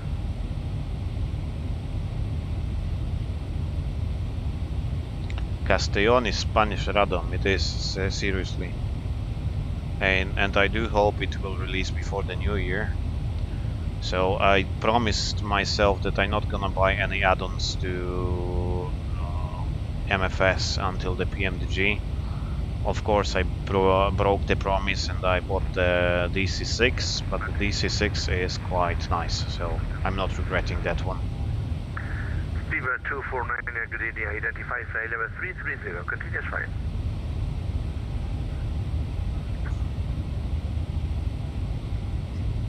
And there is approach controller in Malaga, so we have nice control around. Awesome.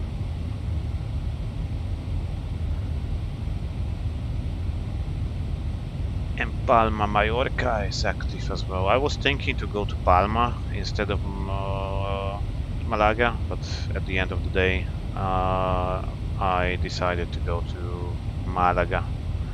It's a bit more interesting. The Palma Mallorca is just flat terrain basically, so we'll see.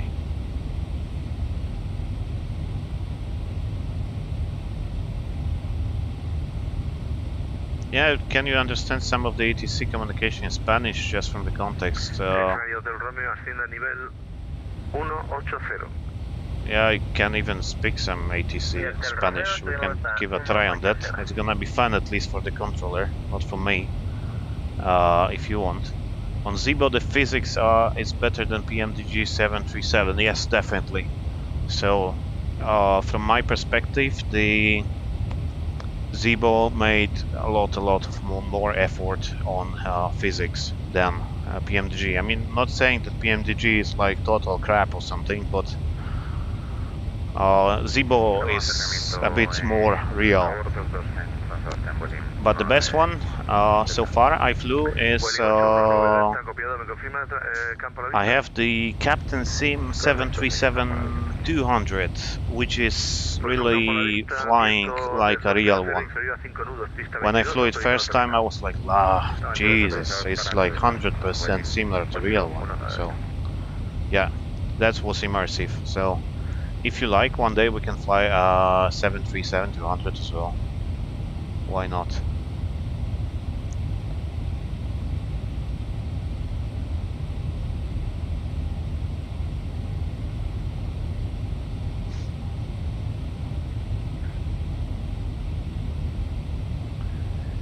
And where are we now? We are flying inbound to Sopet, Valencia, then all the way here.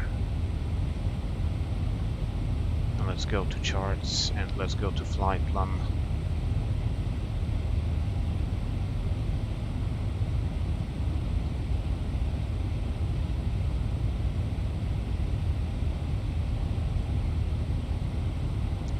And just after Yeste we should have top of descent, which is it there?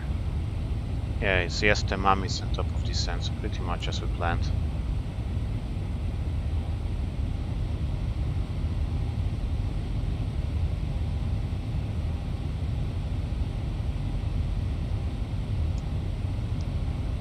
Good.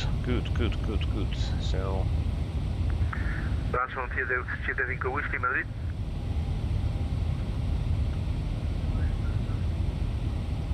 Branson 075 Whiskey, debe llegar a Not Charlie a la 327.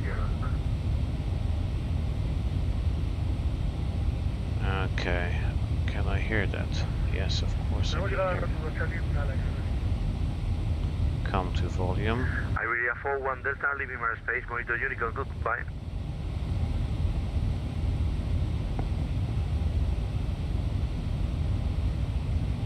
Target 6 Yankee Lima, leaving airspace, monitor Unicorn, goodbye.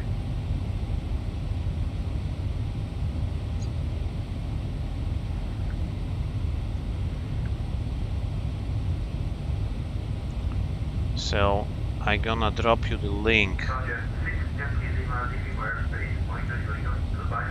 This one. And that's the most immersive 737 I flew in this game. I mean, it's quite expensive, but it's really worth it. So if you have some spare money, why not? Look.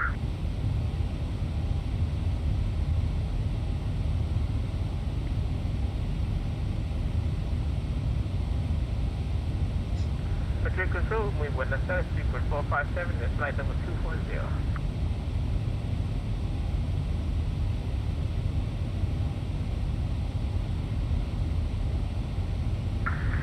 Palma de Mallorca departure, Adria 150 requesting taxi to runway 06 right. Vueling 819 Delta, bienvenido a San Sebastián de Rivia. Parte autorizado y por Alfa al 6.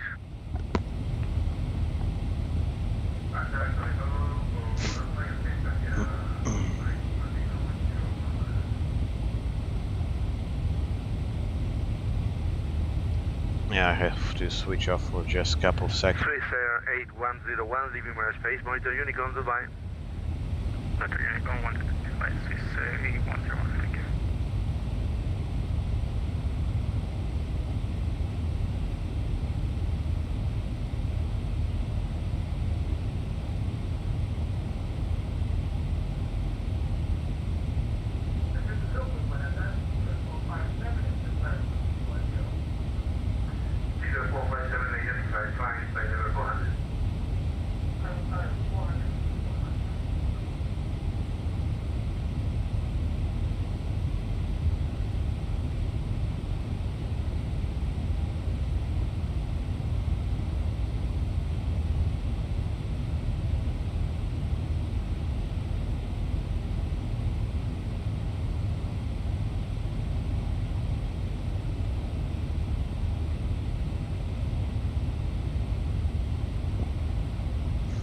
Okay, folks, I'm back.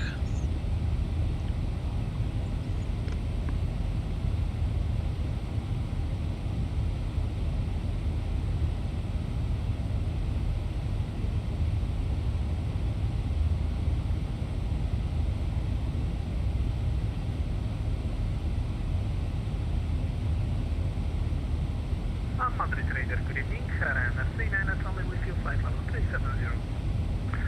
Ryanair 39 Charlie, good evening. Squawk 4422. Squawk 4422, Ryanair 39 Charlie.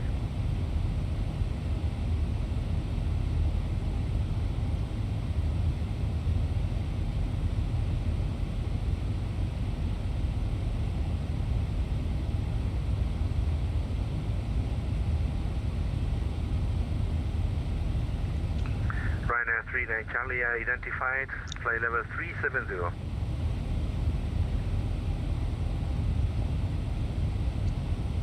Madrid, aquí Vueling 3200, muy buenas noches, solicito contacto radar. Vueling 3200, Daniel, buenas noches, what time you landing? 4456. 4456 recibido, aquí Vueling 3200. Ryanair 893 uniform, leaving my space, monitor Unicorn, goodbye.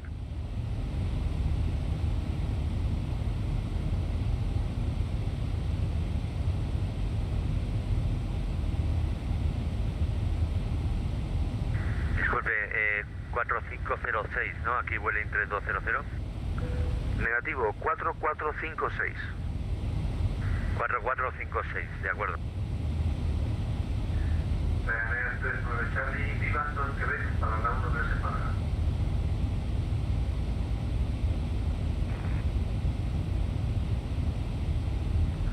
Ryanair 39 Charlie, copió. Go ahead, Ryanair 39 Charlie.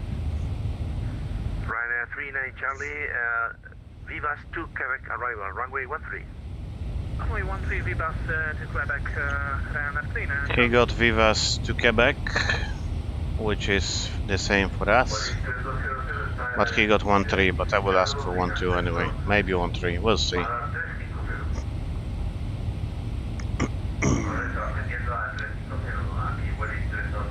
Yeah, why not? 1-3. Let's go for 1-3.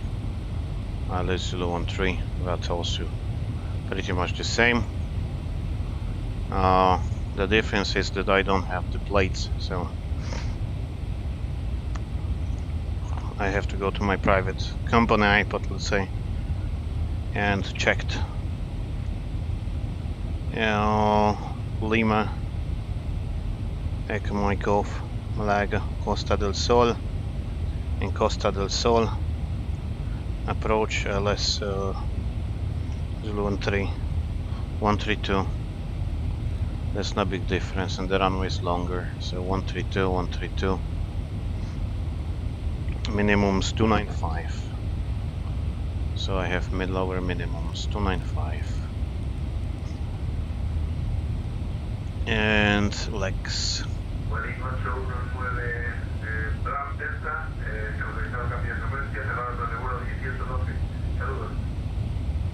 To here gonna be 5000 buff, and here gonna be, yeah, sounds good to me. Miss approach to Sylvie, and I go to active in here, and I guess as we are approaching Madrid,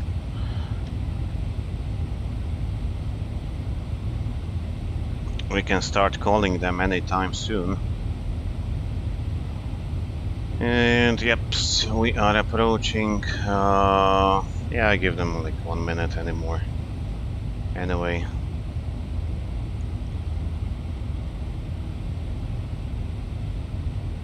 Good, so we prepared for runway 13 already, except the frequency, which should be different as well. And it's gonna be 109.5, 1095. 109.50.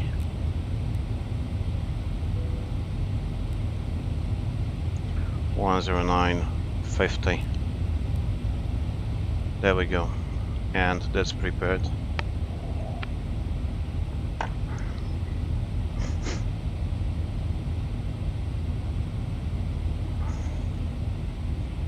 So you're saying I should try speaking in Spanish to them, huh? I'm not sure if it's the best idea to do, but we'll give a try.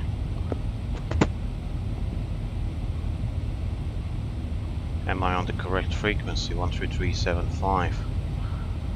Madrid, muy buenas noches. Ryanair 42 Hotel, nivel 370, direct de Pobos. Ryanair 42 Hotel, 4 Squawk 446 for to hotel, gracias. 4463. 4463. There we go. We'll see in a second if it's correct or not. Anyway, I've been learning the language because I was annoyed that I didn't understand what they're saying. So I found it quite a good reason to do so.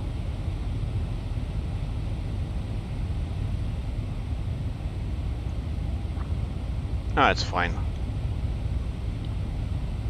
That's fine.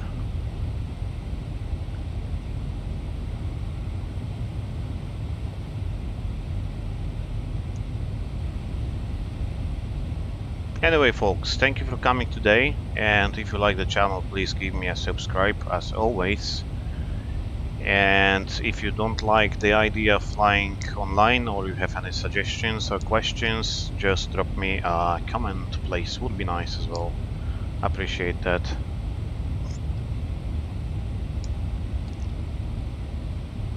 Cloud Action, I guess you are somewhere at the hotel right now. Which country, city? Actually, I'm at my own home, so that's quite unusual that I'm streaming from my own house.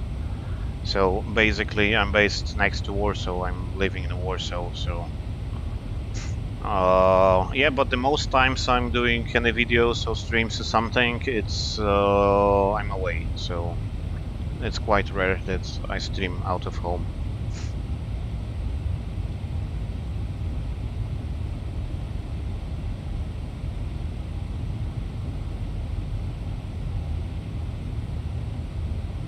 Good. Good. And I forgot to send myself a plate for landing. I mean for taxi plate, so I don't know which place. Gracias, 42 Hotel. So we vacate via probably Echo 2, then taxi to the left and stand somewhere in front of terminals. But I don't know yet. We'll see.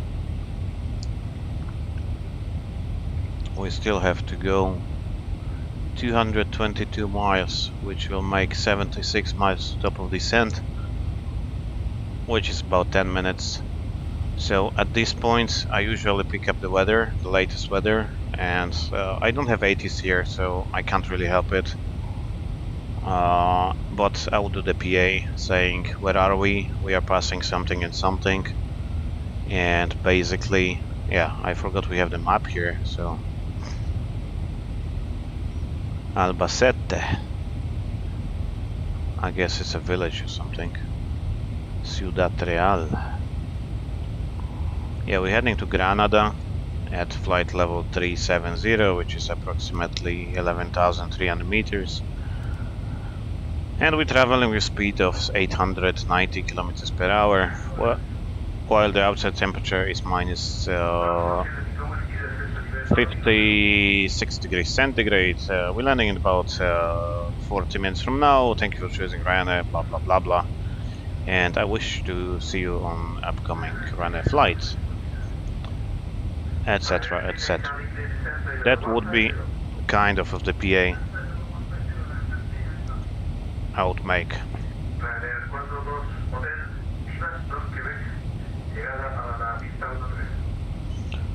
Pista 1-3 y Vibas 2 Quebec, Ryanair 42 Hotel. Huh? See, I'm getting better, huh? Pista 1-3 is gonna be runway 13, and we have which? Vibas to Quebec. Not too bad. I would rather switch to English anyway, so don't you worry. I'm not going to show my perfect Spanish.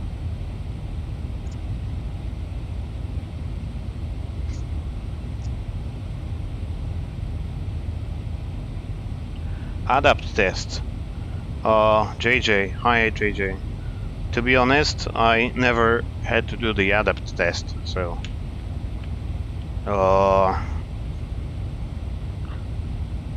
Perhaps because I'm getting too old for that.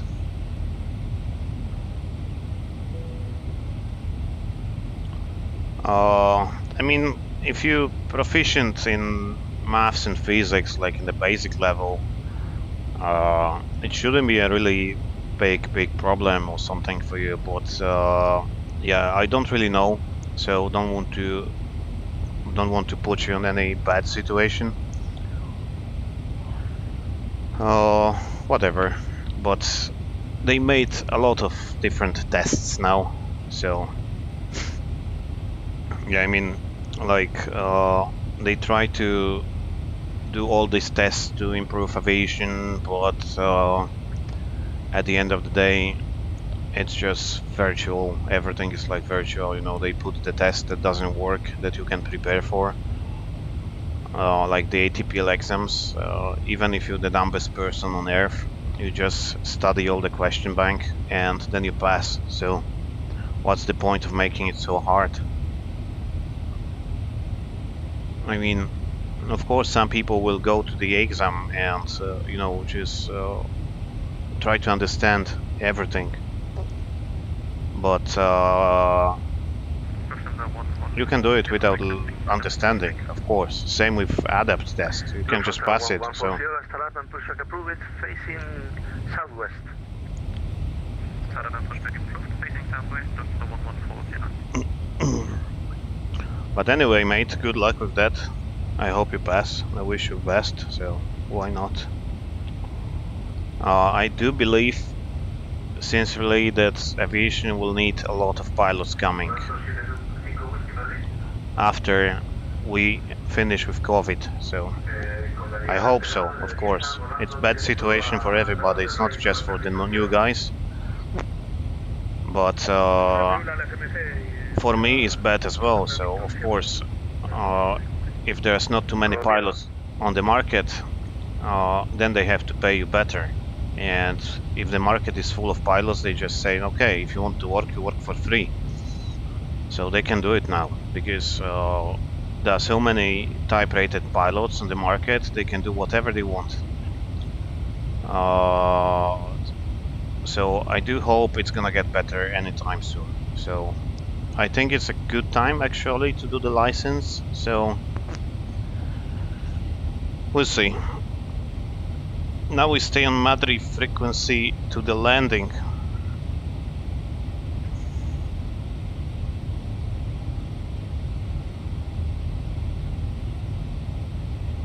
Anyway, Devansh, thank you very much. Thanks for coming. I appreciate that, and I see you next time, hopefully. And I hope you're doing good down there. So, cheers. See ya.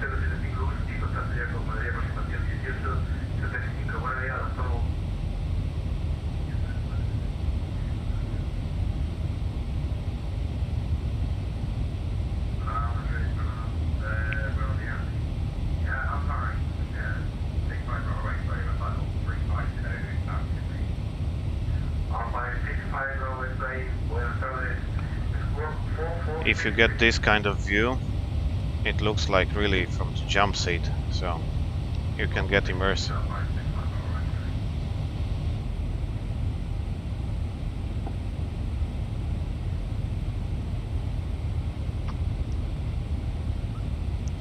Yeah, we still have like 20 miles to descend. Probably he will give us descent anytime soon.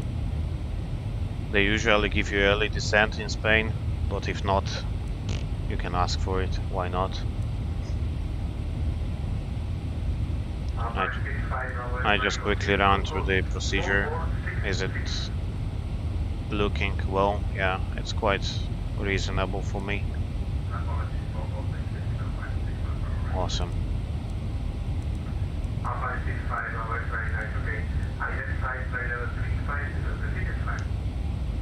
I might have my CPL multi-engine instrument rating skill test on Sunday, depending on weather. Anyway, good luck, Em. Good luck, mate. CPL is not really difficult. Multi-engine instrument rating, it's all depending on the traffic. If you get a bad day and you have 5 arrivals in front of you and 1 behind you, it might get busy, but You will pass it, I'm sure you're gonna pass it, so don't worry.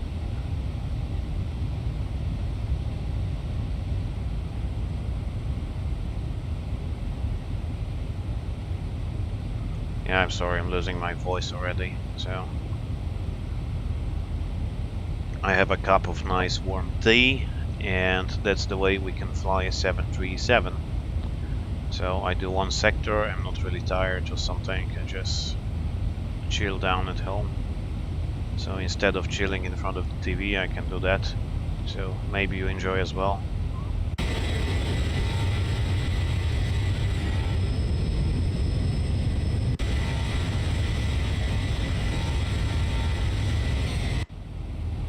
Let's go back.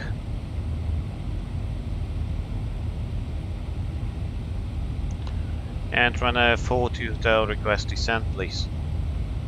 Ryanair 42 Hotel, clear descent, flight level 150. 150, Ryanair 40 Hotel, thank you.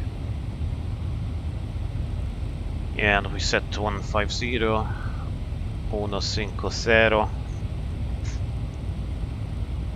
But I don't want to say it in Spanish anymore. I get messed up and we're gonna have a problem. And yeah, let's start the descent.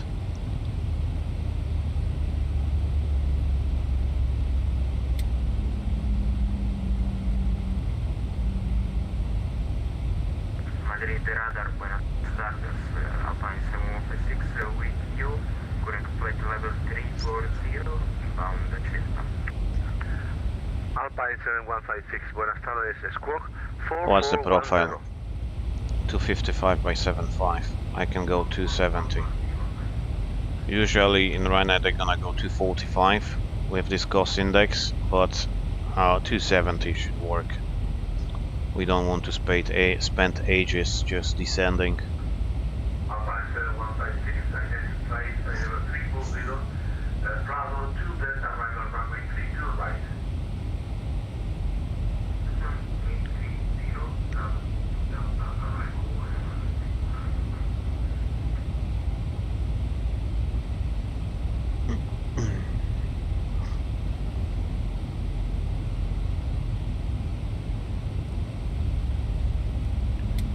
So is it gonna be just Madrid now? Probably yes. So yeah, the Malaga guy just gave up and he went to sleep. 457 leaving my space, monitor Unicom, goodbye. Oh, there is Malaga approach, so should be there. Maybe he will go to sleep before we arrive, but I hope he can stand this 20 minutes, so.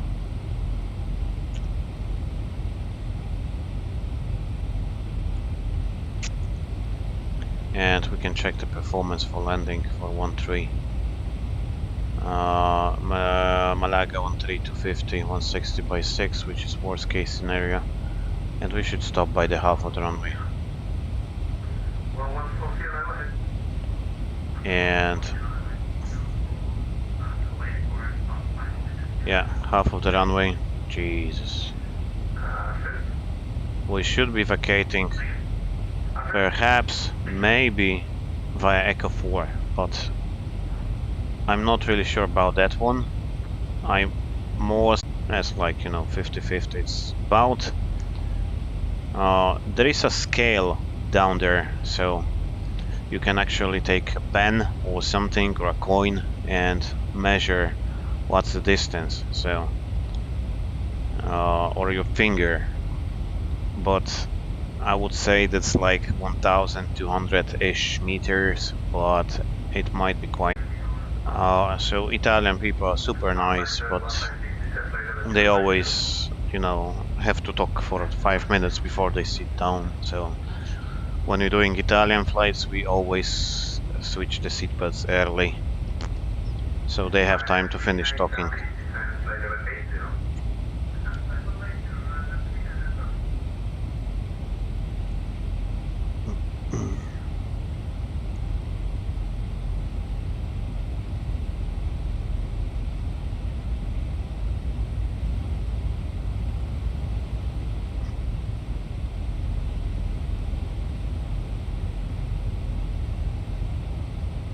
And of course, on top of descent, we should check the fuel, which I forgot, but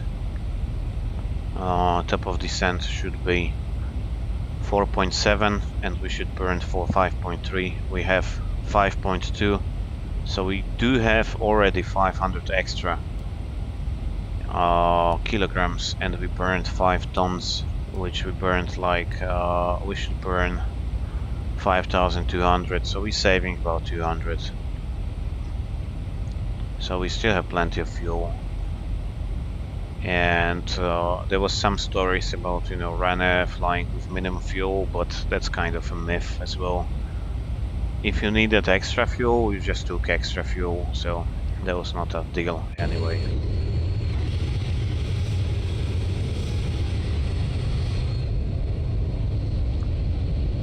There is some airport as well.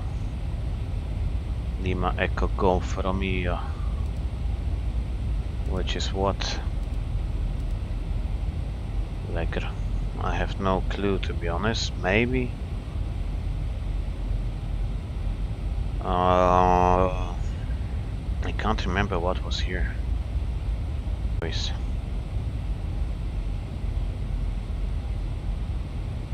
Ah, of course, Lekker, Granada, and dump.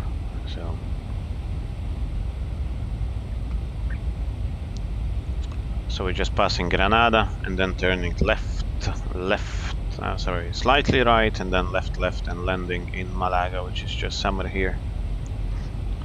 And I forgot I do have a map, so basically we're flying all around the mountain here. So yeah, just flying around these mountains and then going to Malaga airport. And we have some of them here. Yeah, I just need to open street map to load. So yeah, there is some mountain in here, so we're flying into the valley, and nothing really special, but it's quite a nice place to fly. Disconnected from the network.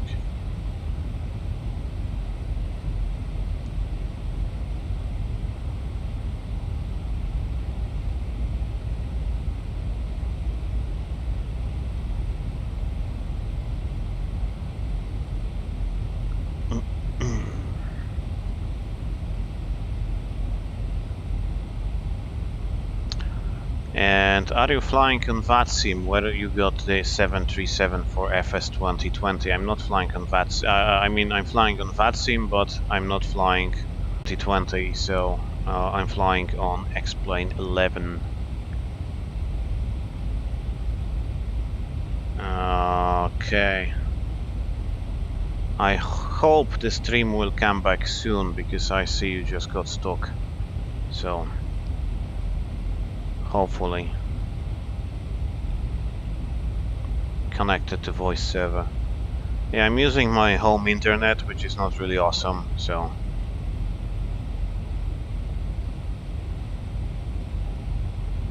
yeah, I'm losing the voice server. Pasa Unicom. Negate 0 Ryanair 42, gracias. Ryanair 39 Charlie, report when established.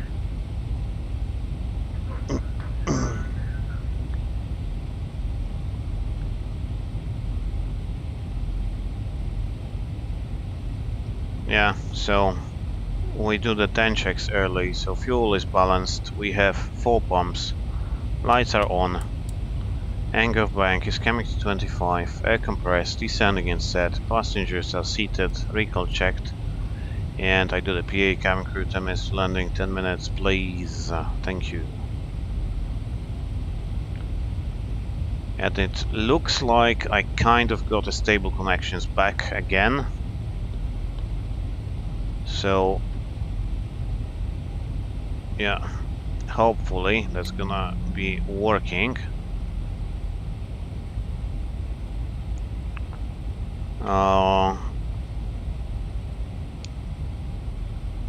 Next time I'm gonna use Daniel's advice and just fly over the cable, the LAN cable, instead of instead of the Wi-Fi, of course.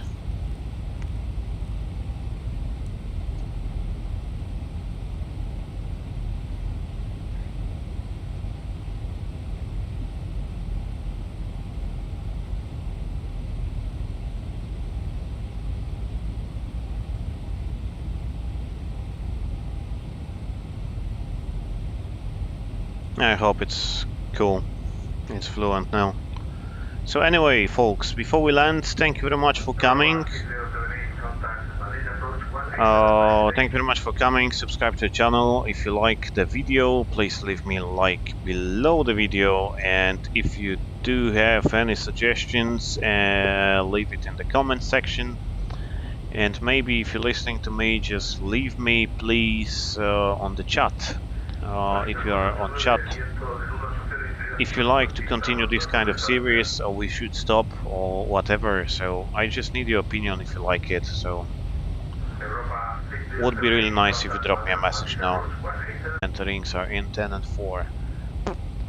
Approach checklist, altimeter instruments, set and cross check, approach aids, set and check and set. So basically, once we get the clearance to descend to altitude, we set altitude and then we descend.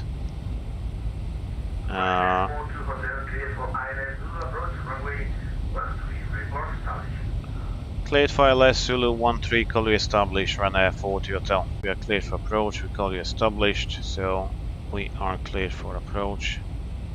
Just a little bit more of setup.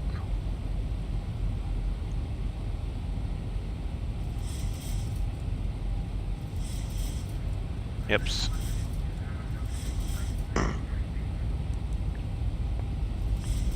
FMC speed.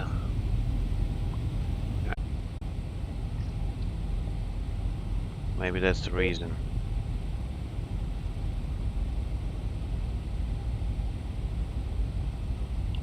Yeah, one last try to connect it.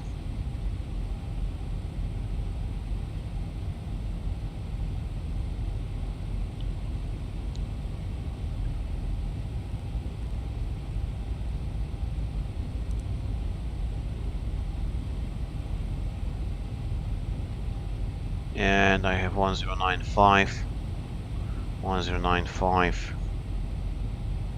and yes, I'm kind of visual already.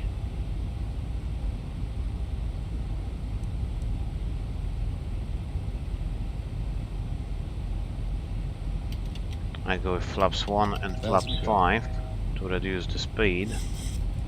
2500. Terrain noted, and give it some further descent. So I go down to minimums because I don't have the FAF. So 300. Localize alive, lights up alive. No, I don't have the an indication, so basically I don't have it in the database, so might be the reason why.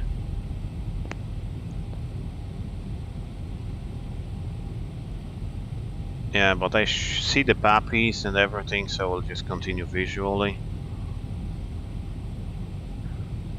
And Ryanair 40 Hotel, fully established 13. Ryanair 40 Hotel, continue approach. Continue approach 40 Hotel.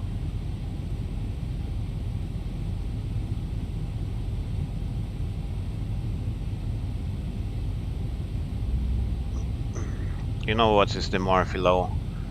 If something is about to go wrong, it will. So that's the Murphy law on me, on my internet, and on my ILS, of course. So I should have the ILS in here, 1095. 1095. It's active on both sides, but I don't have any indications. Ryanair 39 Charlie, welcome to Malaga. Taxi start number 31 via Alpha and gate 7. Well, that's fine.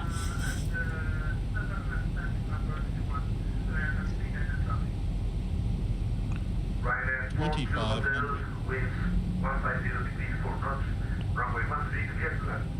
clear to land 13, gracias, Ryanair 40 Hotel. Okay, we are clear to land, so landing lights are on. And, yeps.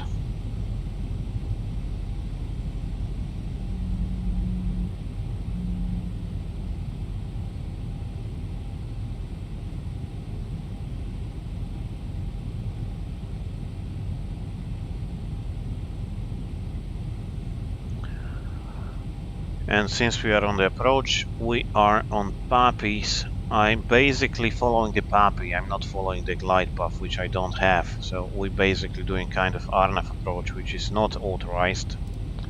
So I deselect that. And yeps, I go start switch is continuous. Speed brake is armed. I do it early because I'm single pilot, so I don't want to get really occupied or something with all the procedures during landing itself.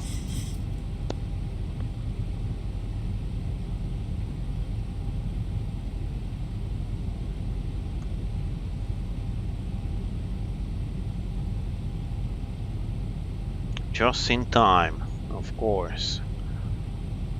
And I'm going to go flaps 40, so I configure quite early. Flap gear down, flaps 15. Landing checklist to flaps, so landing checklist start switch is continuous, recall is checked.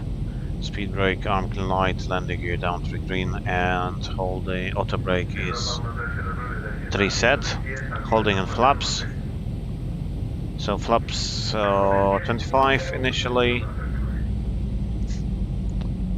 And as you see, when I'm in VNAV, not in approach mode, he will do the speeds for me and flaps 40. Missed approach altitude 2200 set. And landing checklist flaps, I have 40 coming down. Green light, landing lights are on, landing checklist completed. So ladies and gentlemen, on the right side of the screen you will have the touchdown, and for now enjoy the landing. So I go manual flight, auto throttle disconnect, autopilot disconnect, and I try to do my best. EC 3151, radar identified, climb flight level 300.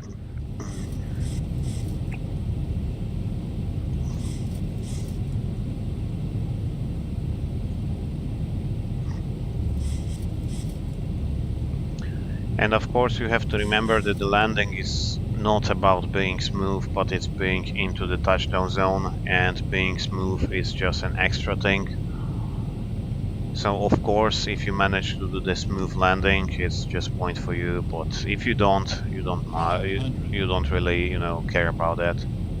Stabilize, continue.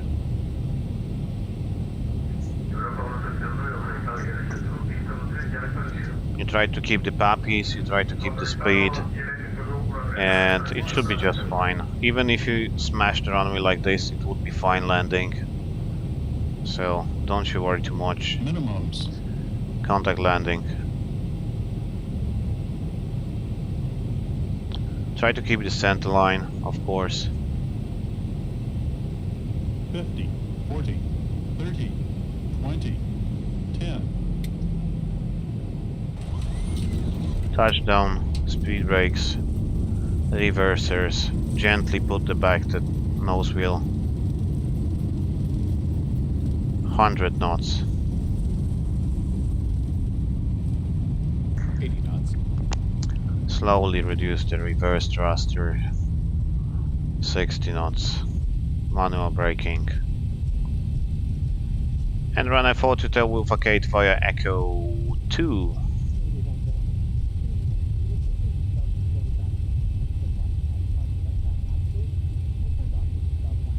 Ryanair 40 Hotel, welcome to Malaga, taxi stand 52 via Alpha and Gate 9er. Alpha Gate 9er to stand 52. Muchas gracias, buenas noches. Alpha and Gate 5, so I did vacate the runway.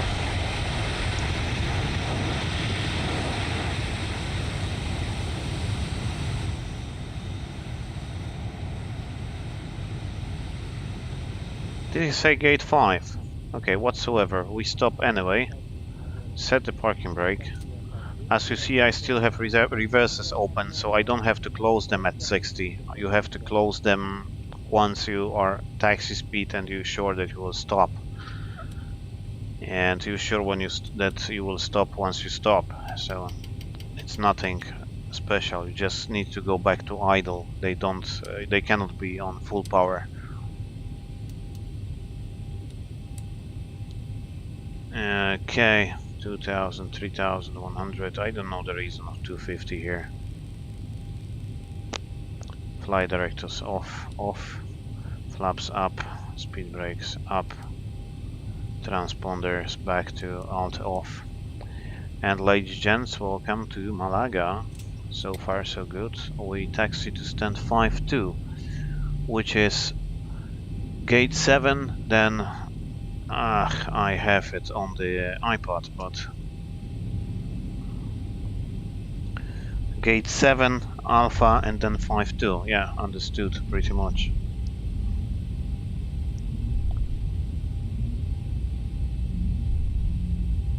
And we can start the APU, please, and the FO would start the APU in this moment. Clear left, clear on the right. Turning right, gate 7.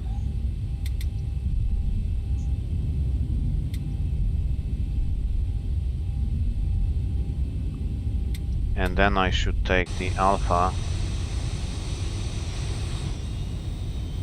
which is just in here, and to stand 5-2. And you can hear the APU coming up, so that's nice.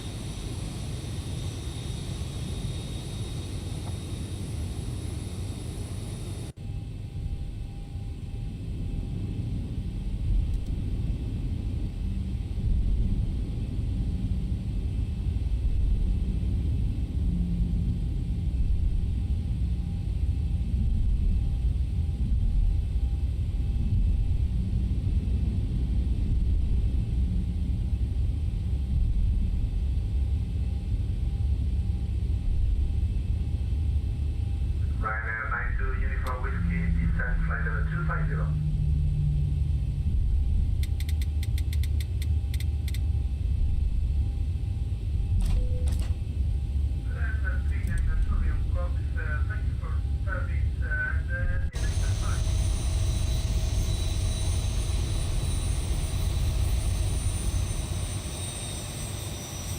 Ryanair 39 Charlie, good evening sir, enjoy.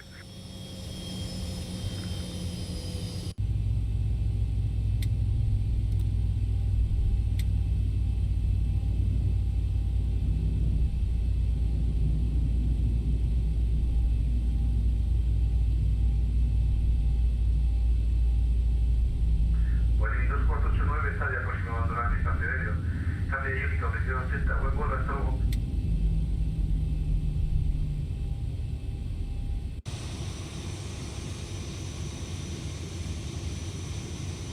Establecidos en la 1-3 de Malaga, para presiones.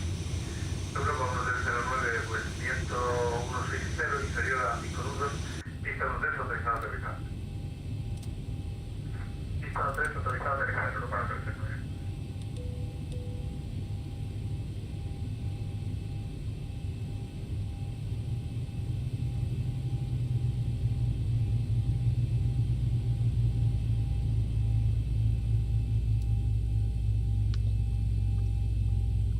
They would connect the ground power pretty quick anyway. So GPU connect, chocks connected, GPU on bus, APU's off. I forgot the landing light, the taxi lights, my bad. And below 20% we go beacon off, so anti-collision off, so all the stuff around the airplane knows that the engines are not running. And we do the full shutdown. So we switch off the IRSs, fuel pumps, and then we switch off all the window heats and probe heats. Packs off. Trimmer will stay off perhaps for now. Speed brake, transponder 2000 and standby. Yeps. So once I shut everything down, I will be back with you just on chat to answer your questions if you had any. In the meantime, I hope you had any. I'm sorry for these little disruptions with the internet. I hope the landing was good. I mean, transmission was good, not the landing itself. I don't know, how was it? For me it was a bit too smooth, so basically you switch off the lights everywhere. All the lightnings, you switch off all the DUs. Same on the overhead panel. And once you've done that one, you can pull the shutdown checklist. Fuel pumps are off, electrical on ground power. Fasten belts are off. Window heat is off, probe heat is off, anti-ice is off, electrical hydraulic pumps are off. They are not off, they are off now. Bicycle, they're off, air compacts auto, engine bleed on, APO bleed off. Exterior lights are set. Start switches off, auto brake off. Speed brake down detent, parking brake is set. Start levers cut off, weather radar is off, and CVRCB in, cockpit door unlocked, so we can open the door. We can open this door as well. Forward cargo, aft cargo, air stairs. And the next is secure checklist, but we do that just after everybody will disembark. So I'll wait a couple of minutes and Ryanair 42 Hotel, I'm on stand 52. Thank you very much, sir. Thank you for your service. Have a good night. Bye-bye. Ryanair 42 Hotel, clear to leave frequency, flight on terminated, 9001, bye-bye. Bye, adios. It's nice to say always thank you for your service, etc. They're not doing that for money anyway, so, you know, be polite to people. That's always helpful. Landing rating, great. Approach rating, excellent. This is most important because landing is not really like, you know, it's just scoring your landing upon the touchdown, which is not really like relevant. But approach rating is quite efficient here. So if you have any rate of descent, etc., too high, that's actually rating you nice. So you can use that. And while everybody's disembarking, I jump back to chat. And yes, so looks like you're back. I do hope I'm back. Okay, just in time. Thank you for your flight. Thank you for the flight, Cap. Thank you, Andre. Thank you, Daniel. Thanks, Daniel, for flying with me. Thank you very much. Next time, if you like it, guys, I hope you can join me on VATSIM. If, of course, we fly it next time, if you liked it, if you give me good feedback again, we're still gonna do this kind of flights. But at the end of the day, I had some fun myself as well, so I'm not complaining at all. Anyway, thanks for coming and subscribe to the channel if you like it, and I do believe everybody did disembark now. I mean, I still can hear them, but it's fine. So once everybody is off, we put the emergency lights to off, we put the ground power to off, switch off the battery, and pull the secure checklist, which is pretty much the same on all companies. Iris mode sectors off, communicator power on, emergency lights off, air compacts off, engine bleeds on, APO bleeds off, trimmer off, but it's only 700, ground power off, battery off, secure checklist is completed. So we did the secure checklist, the airplane is all good and secured. We can start cleaning the airplane. And GPU disconnected, chocks are set, and we are like this down in Malaga. So ladies and gentlemen, once again, thank you very much for coming on my channel, and I do sincerely hope I see you next time. In the meantime, have a good night, afternoon or day, wherever are you located at. So the chat will be up for another couple of minutes, so I can answer your questions at least on the chat, and see you next time. See you, fly safe.